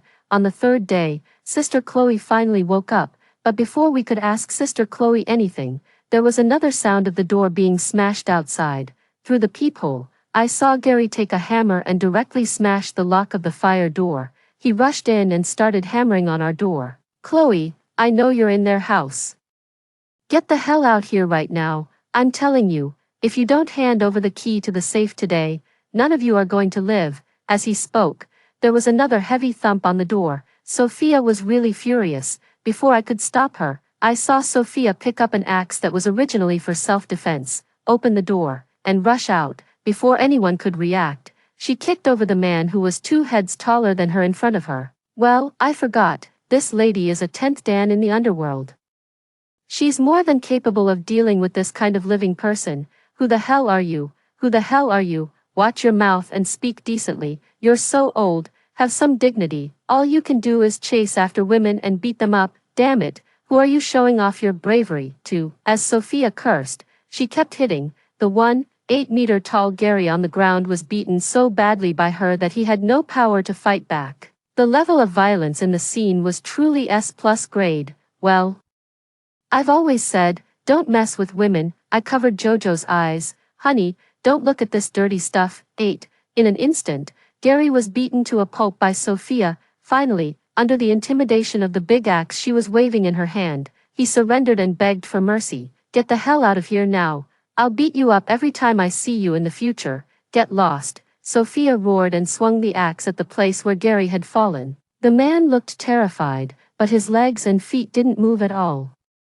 Spare my life. I just want the key that Lu Shao. Chloe took away. I, I was just talking big, hee hee, just want the key, just talking big. Is that why you hacked her into that state? I've been disgusted by you, you hypocritical beast, for a long time. If it weren't for you being Sister Chloe's husband, I would have used my magic to send you to see the Buddha in the Western paradise long ago. Bah. An idiot like you doesn't even deserve to go to the Western paradise. Go back to your 18th level of hell. After scolding, Sophia kicked Gary out of the staircase, and he rolled down directly. I also followed out and then found a young woman in a pink tight-fitting dress standing in the staircase, glaring at us fiercely. What are you staring at? You're Fiona, right? If you keep staring, I'll dig out your eyeballs. What a piece of trash. Your sister has transferred so much money to you every year. You ungrateful wretch.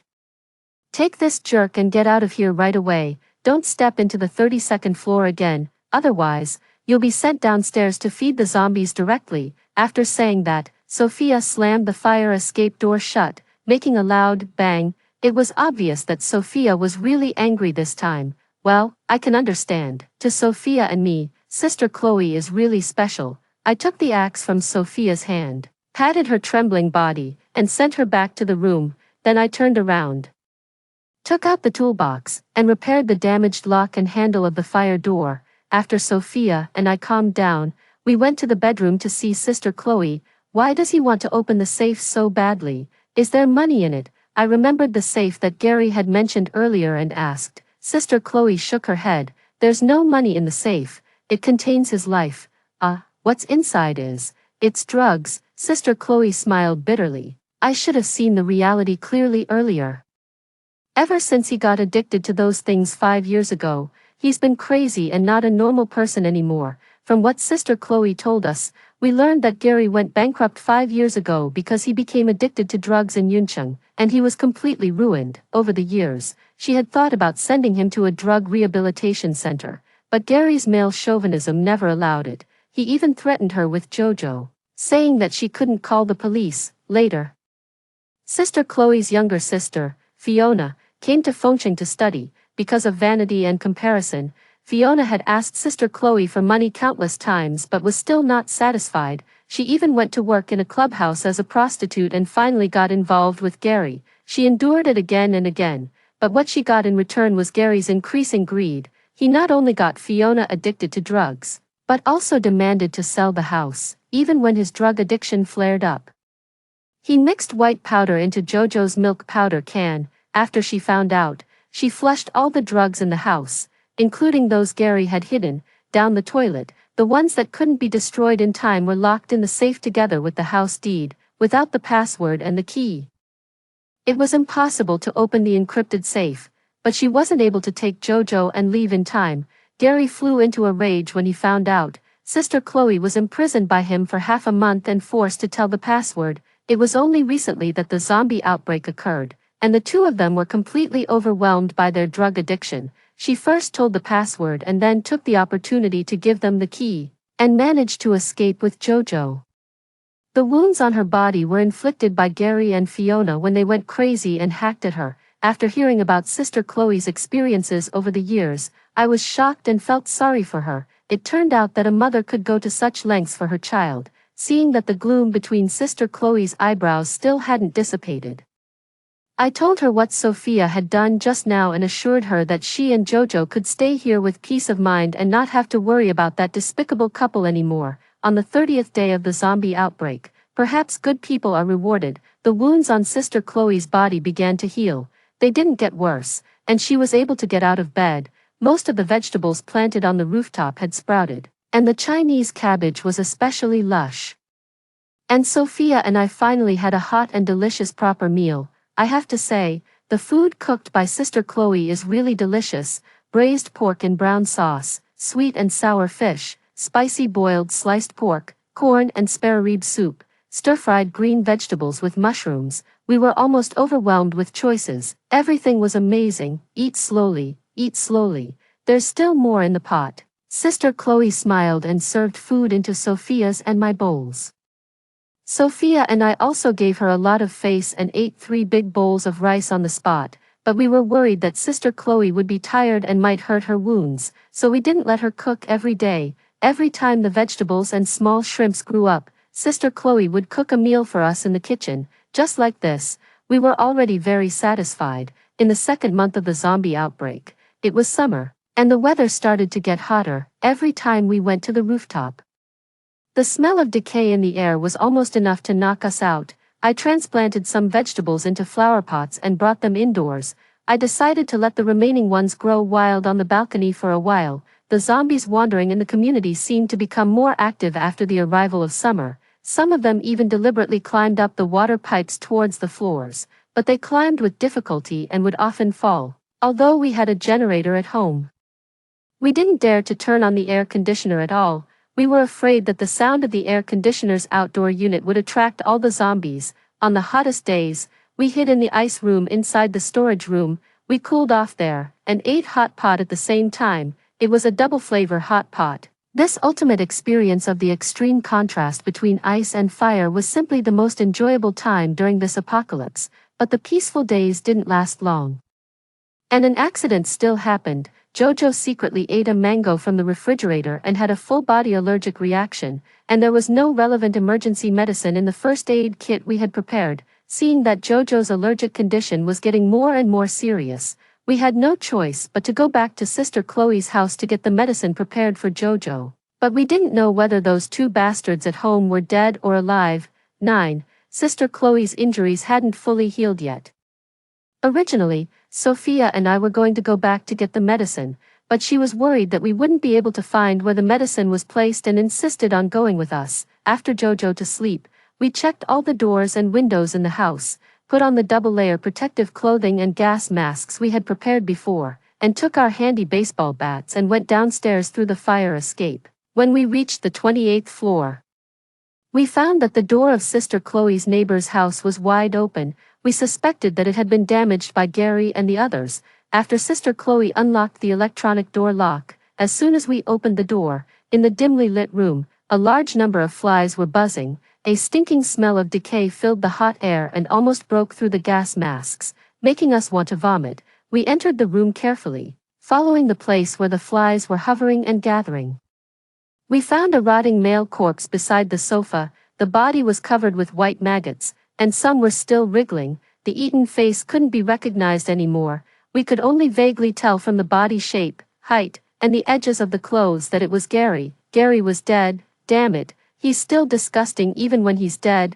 Ugh. Sophia couldn't hold it in first and cursed. I covered my dizzy head, and my stomach, which was regurgitating acid, also started to feel uncomfortable.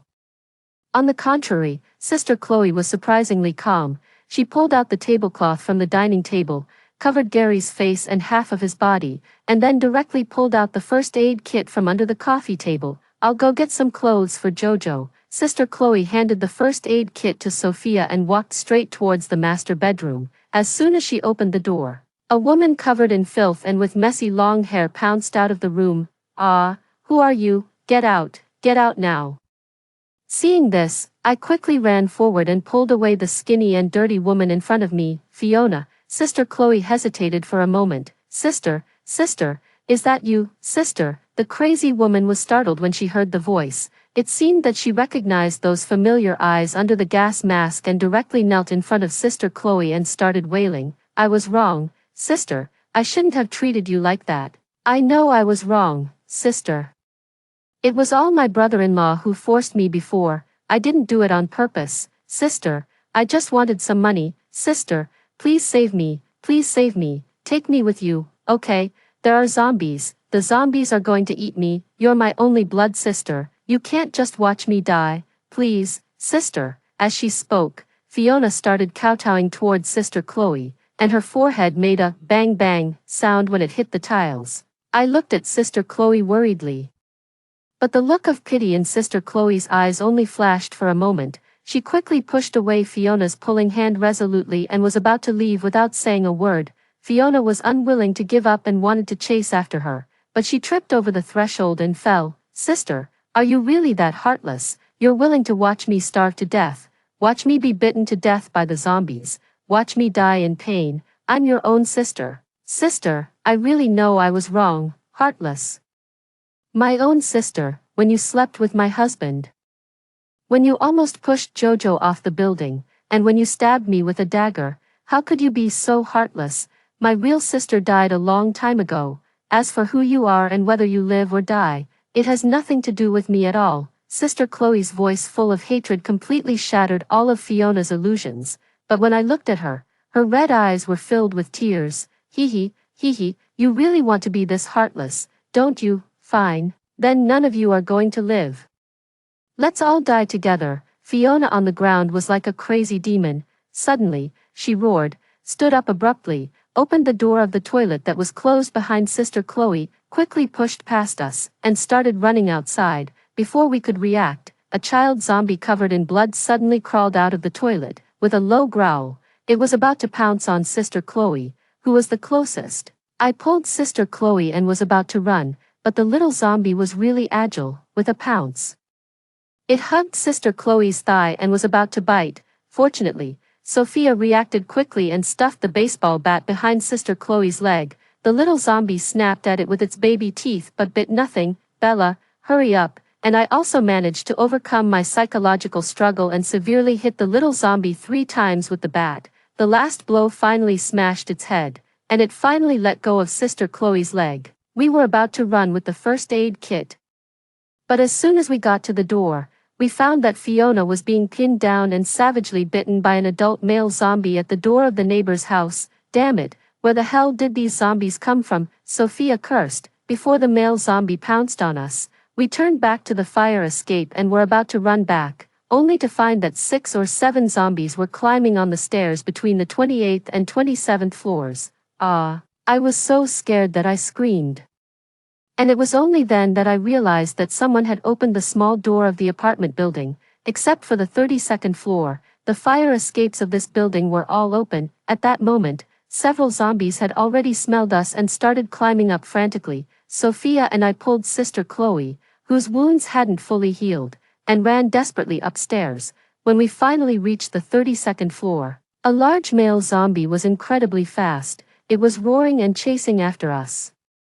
And it seemed to be catching up, and under the high-pressure intimidation of this zombie, I lost my footing and, disappointingly, stumbled. I even accidentally kicked the zombie in the face. At this moment, my heart really ached. How could I be so stupid? 10. Just as I closed my eyes and prepared to face death, a huge gunshot rang in my ears. Bang! When I opened my eyes again, the zombie that had been chasing us was shot in the head by Sophia and fell down the steps. Sophia, you're my hero. Let's go. Sophia stuffed the pistol back into her pocket, grabbed me who was stunned, and we returned to the platform. The gunshot attracted the attention of the zombies searching other floors. The roars of the zombies echoed throughout the building. We quickly locked the fire door. When we were turning back home, we found a woman lying at the door. Help me, the woman weakly pleaded for help at the door, and her thigh was still bleeding. I had observed the zombies for 2 months and was sure that the wound was definitely from a zombie bite. We couldn't save her. At the same time, behind the fire door, the sound of zombies banging on the door and roaring had already started. We couldn't delay any longer. I looked at the woman on the ground whose face was getting paler and frowned, and Sophia beside me opened the ventilation window 1 step ahead. Sorry, we can't save you. After saying that, Sophia dragged the woman towards the ventilation window. Give me a hand. I immediately helped Sophia lift the woman to the window. Just as we were about to throw her out, the woman seemed to use her last bit of strength to struggle. Help me, no. The woman's body was trembling, and her head also started to twist out of control, rolling her eyes. Hurry up. Sophia roared and threw half of the woman's body out of the window. I dragged the woman's legs and was about to push her down the window, but the mutated woman suddenly clung to the window desperately. Her eyes were filled with red and white blood vessels, and she refused to let go. Emitting a violent roar, the group of zombies outside the fire escape seemed to sense the sound and strike the door even more excitedly. Sister Chloe was desperately holding the fire door on the other side, but the door panel was still in a precarious state. Sophia promptly smashed the woman's hand with the baseball bat. She seemed to still have some sense of pain left and flinched. I was then able to use my strength to push her out of the window and turn back to open the main door. Sister Chloe, hurry up. Finally, we successfully retreated and locked the 2 large iron doors that isolated the entrance. just 30 seconds after closing the door inside the house. The zombies in the staircase knocked down the fire door and swarmed up to the two iron doors, roaring, scratching, and clawing. The sound was very harsh. Fortunately, the protective effect of the two modified doors was good enough. No matter how much the group of zombies beat and rammed against them, there were just some scratches on the iron doors and the inner door, and there was no sign of loosening at all. After taking off my protective clothing and mask, I ran to the bathroom and vomited into the toilet for a full hour. In the end, I even vomited out the bitter bile. Although we survived this ordeal, I still had a lingering fear, nausea and fear intertwined. This time, I really faced life and death directly, and Sophia was much calmer compared to my reaction. She just smoked alone at the ventilation opening on the rooftop, smoking continuously. When I went to find her, she extinguished the cigarette but of the last cigarette in the whole pack. "Bella, do you think it's worth it for us to help like this?" Hearing this, I hesitated for a moment and didn't answer Sophia. I sat beside her in silence. After a long time, she suddenly smiled. "It's boring." After saying that, Sophia got up and was about to leave. "Little witch Sophia, I remember you told me that everything we do has its cause and effect. At the moment we chose to save them, we picked up that cause. But it's precisely because she was so kind to us in the past. The cause we picked up is also the fruit she planted. What's the point of talking about whether it's worth it or not? We did it voluntarily, didn't we?" I grabbed Sophia's hand, got up, touched her head, and hugged her, and we're still alive and well. We weren't really bitten, so it's okay. In fact, on the night we decided to set out, I saw Sophia making divination cards in the study. Maybe she had already predicted all these things that would happen today. Otherwise, that gun wouldn't have shot at that zombie so timely. Sophia must have also gone through a great psychological struggle, but in the end, we still set out. Over the years, Sophia has protected me very well. Although she's younger than me, she's more like an older sister. She's kind, generous, brave, decisive, and has a clear distinction between love and hate. Over these long years, we've only had each other's company and have come this far. Everything is fine. It's our own choice to decide who to help. Selfishly speaking, even if we turn into zombies, if there's someone to keep us company, we won't be too lonely. Okay, Bella, you're hugging me so tightly that I can't breathe. After a long time, the little person half a head shorter in my arms let out a muffled cry. I smiled and let go of her, kicked away the cigarette box, and took her hand to go downstairs. And after Jojo took the special medicine we brought back in time, the red rashes on her body finally faded, and her condition started to improve. After one night, the little one was already able to eat, but because of this trip, many of Sister Chloe's wounds opened up again. I helped her remove the bandages and found that Sister Chloe was crying. "Thank you, Bella. Actually, you didn't have to do all this for us. I almost got you into trouble and caused you so much trouble." "What are you talking about, Sister Chloe? Sophia and I aren't ungrateful people. You helped us so much before and cooked so many delicious dishes for us. We're not just freeloaders. As long as we're all safe and sound in the future, we will definitely be able to hold on until the country's rescue arrives. As for now, you and Jojo should quickly recover from your illness and injuries. Sophia and I will be very grateful. We're still waiting to eat your signature cola chicken wings." I sincerely expressed what was in my heart to Sister Chloe. When I saw her turn her tears into a smile, I secretly breathed a sigh of relief. After this experience, it seems that I've become a master at comforting people. What a peerless, purifying white lotus. Don't listen to rumors, don't believe rumors. 11. The zombies outside the door surrounded us for almost half a month. During this time, to prevent any unexpected problems, Sophia and I directly moved to the living room to sleep. We took turns keeping watch at night and observing the zombies at the door. Except for a little shaking of the big iron door, we weren't greatly affected. The clever zombies, seeing that they couldn't break the door open no matter what, left this floor one after another. On the 20th day, there was only a female zombie missing 2 arms and an old zombie at the door. I don't know why, but I feel like this old zombie looks kind of familiar, Sophia murmured as she lay in front of the peephole. Among all the zombies in this community, which one don't we find familiar? I leaned on the sofa, put one leg on the coffee table, and joked while adjusting the cached movie channel. No, I really think this old guy looks extremely familiar. Sophia waved her hand. Ah, I remember now. Isn't this the old man who deliberately lowered the price when we went to sell bottles? He's the scrap collector in the underground garage. Yeah, it really is him. He always wore a military coat.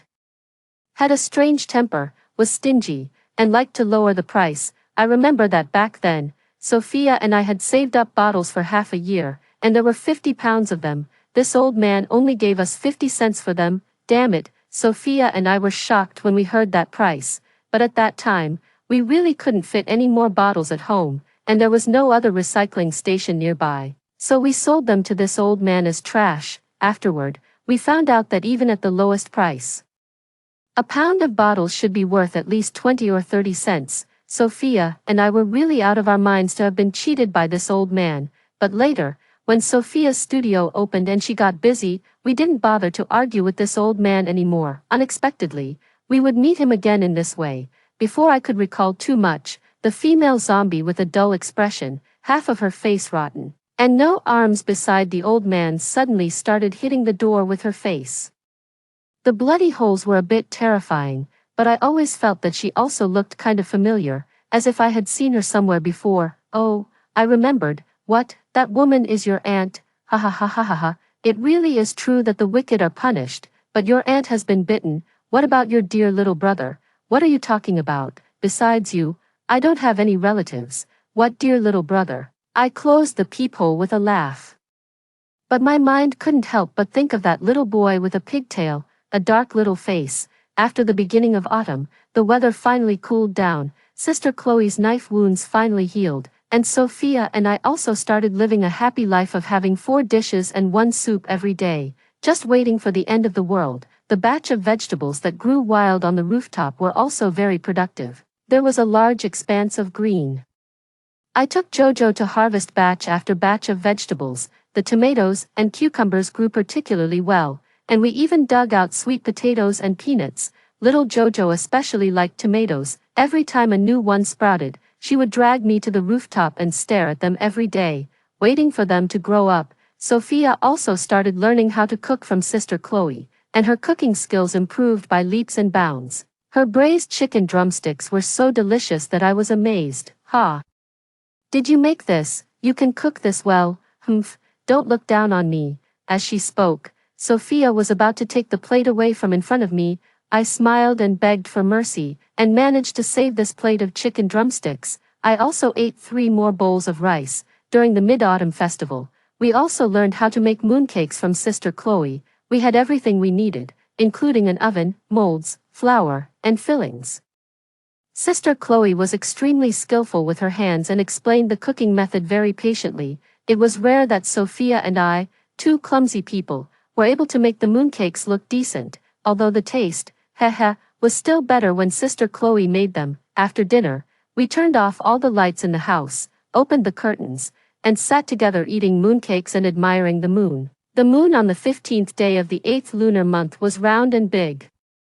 The stars that had always been hidden above the city were especially numerous tonight. Sophia also made a small torch out of a battery-operated lamp for Jojo. She held it in her hand and waved it around, which really gave off the feeling of playing with torches when we were kids. If it weren't for the zombies that popped up from time to time downstairs, really, everything would be perfect. When winter came, little Jojo grew taller very quickly. Among the brand-name clothes that Sophia had bought before, there were some children's parent-child outfits that came as gifts.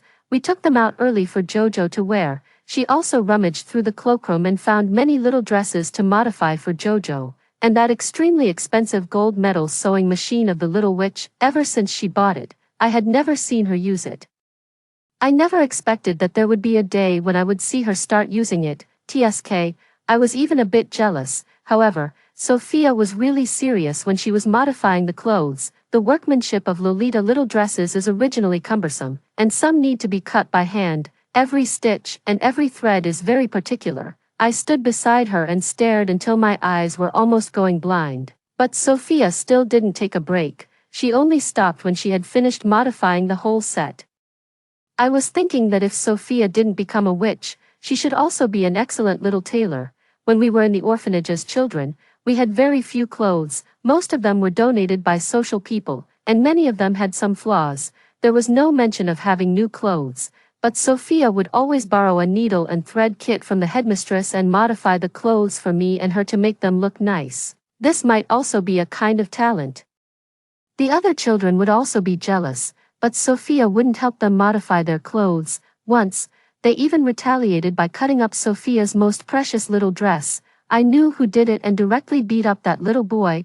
I was locked up in solitary confinement for 3 days by the headmistress, and Sophia even scolded me through the door panel. At that time, I didn't understand and was very chagrined, but later, when I thought of Sophia's sad expression when she came to help me clean my wound, maybe it wasn't just because the little dress was cut up. 12. On Christmas Eve, the first snow fell in Fengcheng. The movement of the zombies downstairs seemed to be affected by the cold and harsh weather and became very slow. Some zombies that couldn't hunt humans even started biting each other. In the end, the incomplete bodies were directly frozen in the heavy snow, in the small pond beside our building.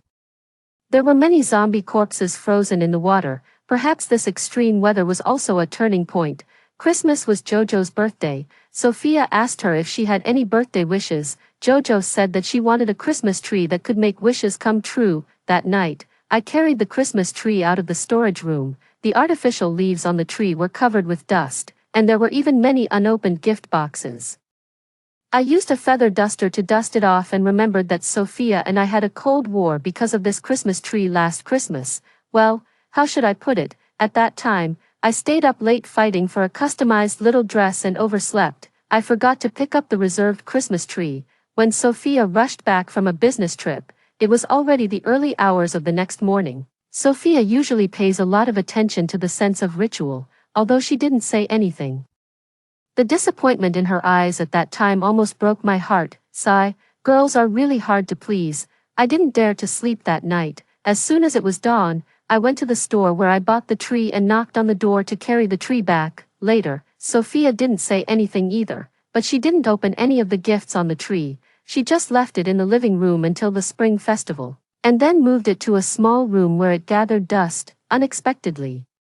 It could still be put to good use and happened to be used for Jojo's birthday. Sophia took some colorful lights and hung them on the tree. She casually asked, "Is this the tree from last year?" "Exactly. Pfft, you didn't even throw this away. This tree was really expensive. How could I just throw it away?" I sighed, took the big gift box at the top of the tree, and handed it to Sophia. "Here you go. Oh, there's one for me." Sophia pretended to be surprised as she took the gift.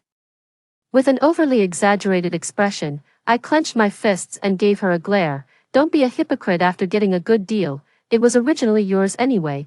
Early the next morning, the little girl was both surprised and delighted when she saw the Christmas tree. She held the gift box and ran around the room shouting that Santa Claus had shown his magic, which made Sophia and me burst into laughter. Sister Chloe also made an extremely cute little Red Riding Hood cake, which made the three of us very greedy. When it was time to blow out the candles and make a wish during dinner, Jojo closed her eyes very seriously. I even joked and asked her what wish she had made. The little one seriously refused to answer and said in her babyish voice that if she told the wish, it wouldn't come true. As a result, she was bought off by 2 lollipops from Sophia in no time. Jojo's wish was, "Well, it won't come true if I say it, so I won't tell." This winter was really much colder than previous years, but it seemed that because there were 2 more people living with us, the house was livelier and more full of human warmth, so it didn't feel as cold. When we remembered to go to the rooftop to check, the ground was already covered with a thick layer of snow. When we stepped on it, the snow reached up to our calves, and a lot of the water that was originally stored on the rooftop had already frozen. Worried that the water buckets would crack from the cold, we cleared out the living room and the remaining empty rooms and carried about half of the water into the rooms. As for the vegetables that had been growing wild on the rooftop, they were also terribly frozen, except for a few cold-resistant Chinese cabbages and white radishes. Almost all of them were destroyed. Originally, Sophia and Sister Chloe had built a simple thermal insulation shed for them using plastic, but it was completely torn apart by the wind and snow overnight. Helplessly, we dug a few large flower pots, got some soil, and brought it indoors to try a new method of cultivation. The vegetables and fruits that we had stocked up on and bought last year in the fresh produce room were not fresh anymore, but they were still edible. However, to my surprise, an orange potted plant that I had casually bought had actually borne fruit, and it was getting bigger and bigger before I could transplant it. Sophia led Jojo and they ate half of the tree's fruits in half a day. Ah, it's okay, anyway, it will grow more fruit again, I'll endure it. After several heavy snowfalls, there were a lot fewer zombies wandering in the community. On New Year's Day, Sophia was already able to cook a whole table of dishes independently. For this reason, this lady also asked me to record a 60-minute video for her, in order to commemorate her difficult cooking growth history over the past 6 months. Let me just say, it won't take half a year. With my talent, I will definitely become a top class. Whoosh, bang. Before Sophia could finish speaking, a huge explosion sound of fireworks burst outside the window, and the falling light was dazzling and terrifying. Didn't we ban these things in the urban area of our city a long time ago? Sophia hadn't reacted yet, and I ran to the window and saw that the fireworks were set off right downstairs of our building. And there were even 2 boxes of them. The originally quiet community suddenly became restless. The sound and light of the fireworks seemed to arouse the roars of zombies responding from all directions. Soon, the zombies that had survived the severe winter slowly emerged from each apartment building and started moving towards the location of the fireworks. I crouched by the window with a pair of binoculars. I didn't expect there to be so many zombies that had survived and hidden in no time. They densely surrounded the area around the fireworks, but compared to the initial outbreak, there were still relatively fewer of them. At this time, it was suitable for escaping and also for transferring the stronghold. Just as I was wondering who was so clever, 4 or 5 people wrapped up very tightly suddenly appeared in building 6 opposite us. They were alive. 13. I didn't expect there to be living people in the community. The fireworks attracted the attention of the zombies and also masked the sound of the car engine. These people must have prepared for a long time.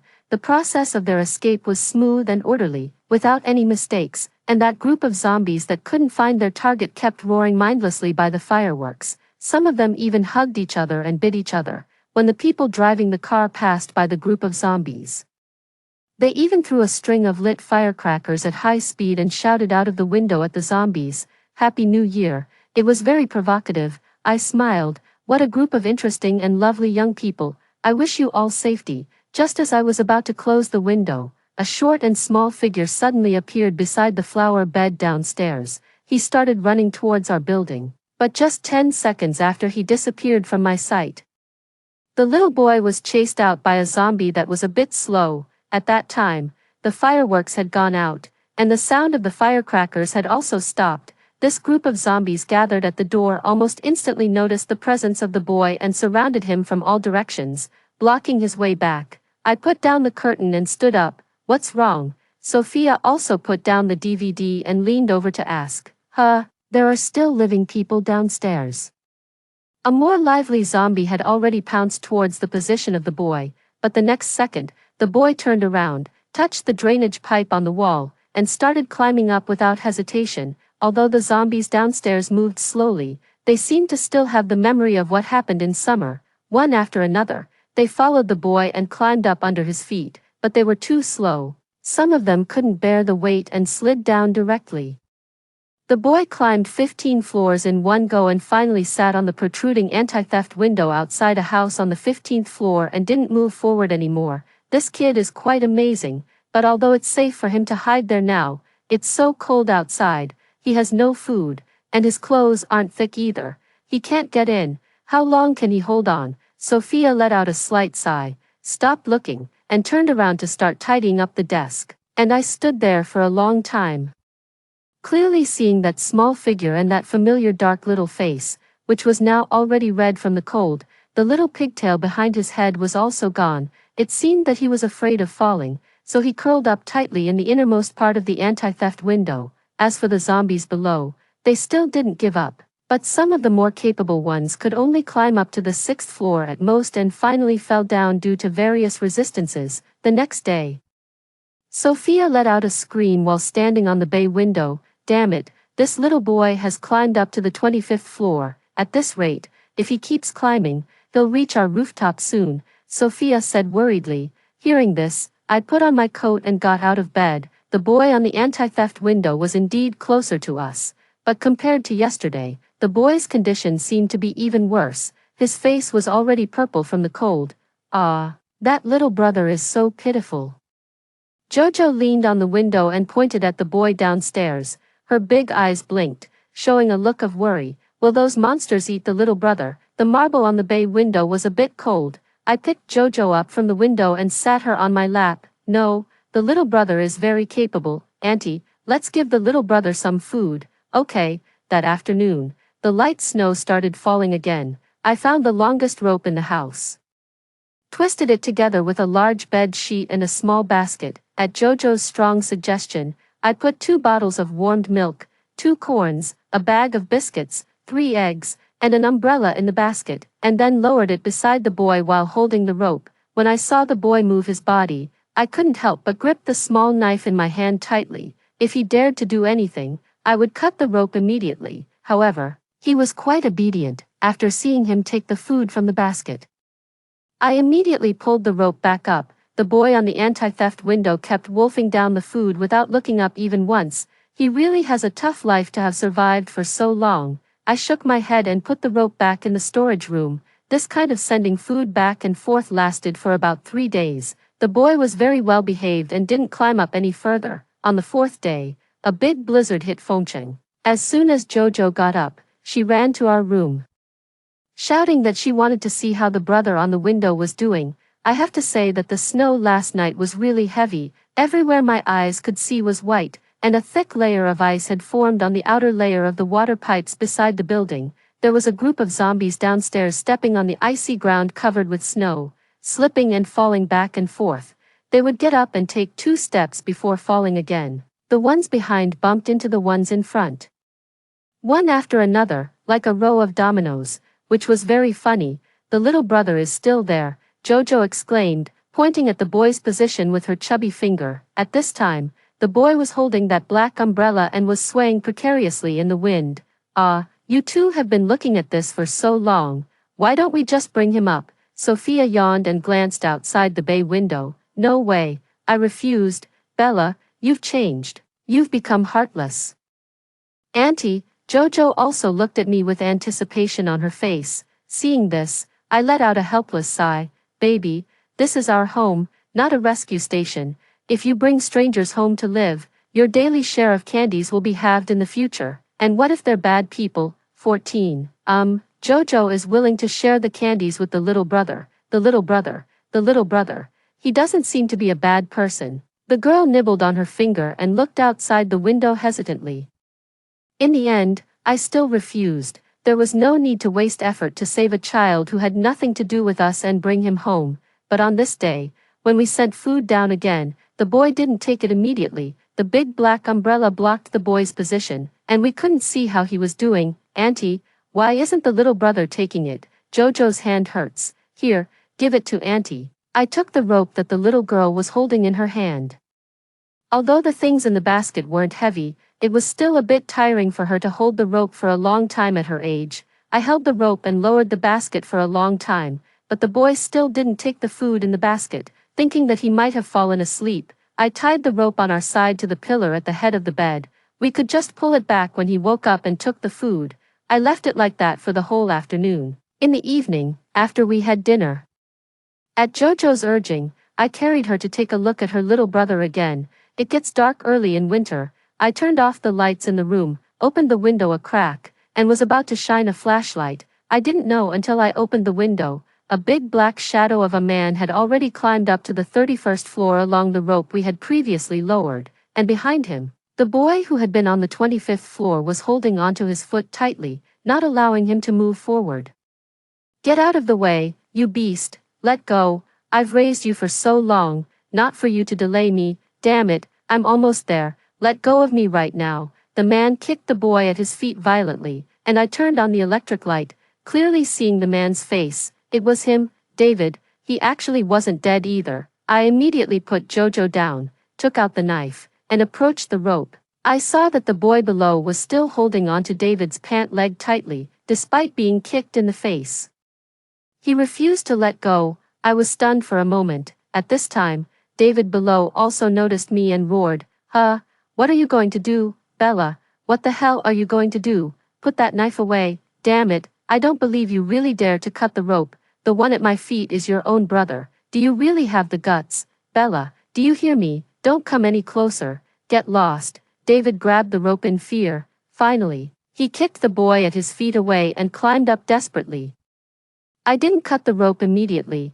I stood on the bay window and watched him climb to the position closest to the 32nd floor. 5 meters, 3 meters, 1 meter. "Come on, uncle." I stretched out my hand towards the man. "Bella, what are you doing?" Sophia, who rushed into the room when she heard the commotion, shouted behind me. Okay, Bella, you're a good girl. Save me, give me a hand." Just before the man could finish speaking, I stabbed the dagger into the center of his forehead. Not much blood splattered out, but it was a fatal blow. I didn't expect I had such skills. I watched as David's eyes widened in shock and he fell straight down from the 32nd floor. Downstairs, a group of zombies that had been waiting for a long time at the sound instantly pounced on the man's body. Lucas, who had been kicked down to the 24th floor by David, was still trying his best to hold on to the end of the rope. This time, I knew I couldn't ignore it anymore. I dropped the flashlight and started pulling the rope, but it seemed that the heavens were playing a trick on me. At midnight, Sophia set up the divination ritual platform. Damn it, when I pulled him up to the 24th floor, the knot where the rope and the bed sheet were twisted together became loose due to the intense struggle just now and the blowing of the wind. I tried my best to pull him up, but this little rascal seemed to be going against me on purpose. At the moment when the bed sheet tore, he waved at me with a cry, "Sister, goodbye." I watched as Lucas fell from the 24th floor to the platform on the 2nd floor, and then rolled from the snow surface onto the snow on the ground with a dull thud. 3 minutes later, he became one of the zombies. Little rascal, is this what you call goodbye, Auntie? The little brother is gone. Where did he go? Sister Sophia said he turned into a monster. No, the little brother just went home. We'll meet again. That shameless Sophia, she changed the seniority again. The snow in Fengcheng fell for a very long time this year. It was still snowing when spring came. However, although the weather was cold, the number of zombies in the community was visibly decreasing. I actually quite like winter. We spent another half-year safely living in seclusion and stockpiling goods. Jojo started learning to read characters, Sister Chloe became obsessed with practicing martial arts, and Sophia also became an excellent cook and witch. At the end of 2036, we finally received information from the National Rescue Team. The safe zone had been established, and the antidote for the zombie virus was also being developed. The people sent by the military to search and rescue were also very shocked that we women had survived on our own. They said that throughout Fengcheng, the number of living people they found was less than 100, and the number of women was even fewer. After some consideration, we didn't choose to leave and go to a safer protection area, but before leaving, the military cleared all the zombies in our community area and left a batch of rich and fresh supplies. This year, my small orange potted plant also grew into a large potted plant half a person's height, full of big oranges. Sophia still often takes Jojo to secretly eat the oranges. However, there are enough of them this year. The smell of decay in the air gradually started to disappear. The snow in Fengcheng started falling again. We all knew that it wouldn't be long before we could return to the old days.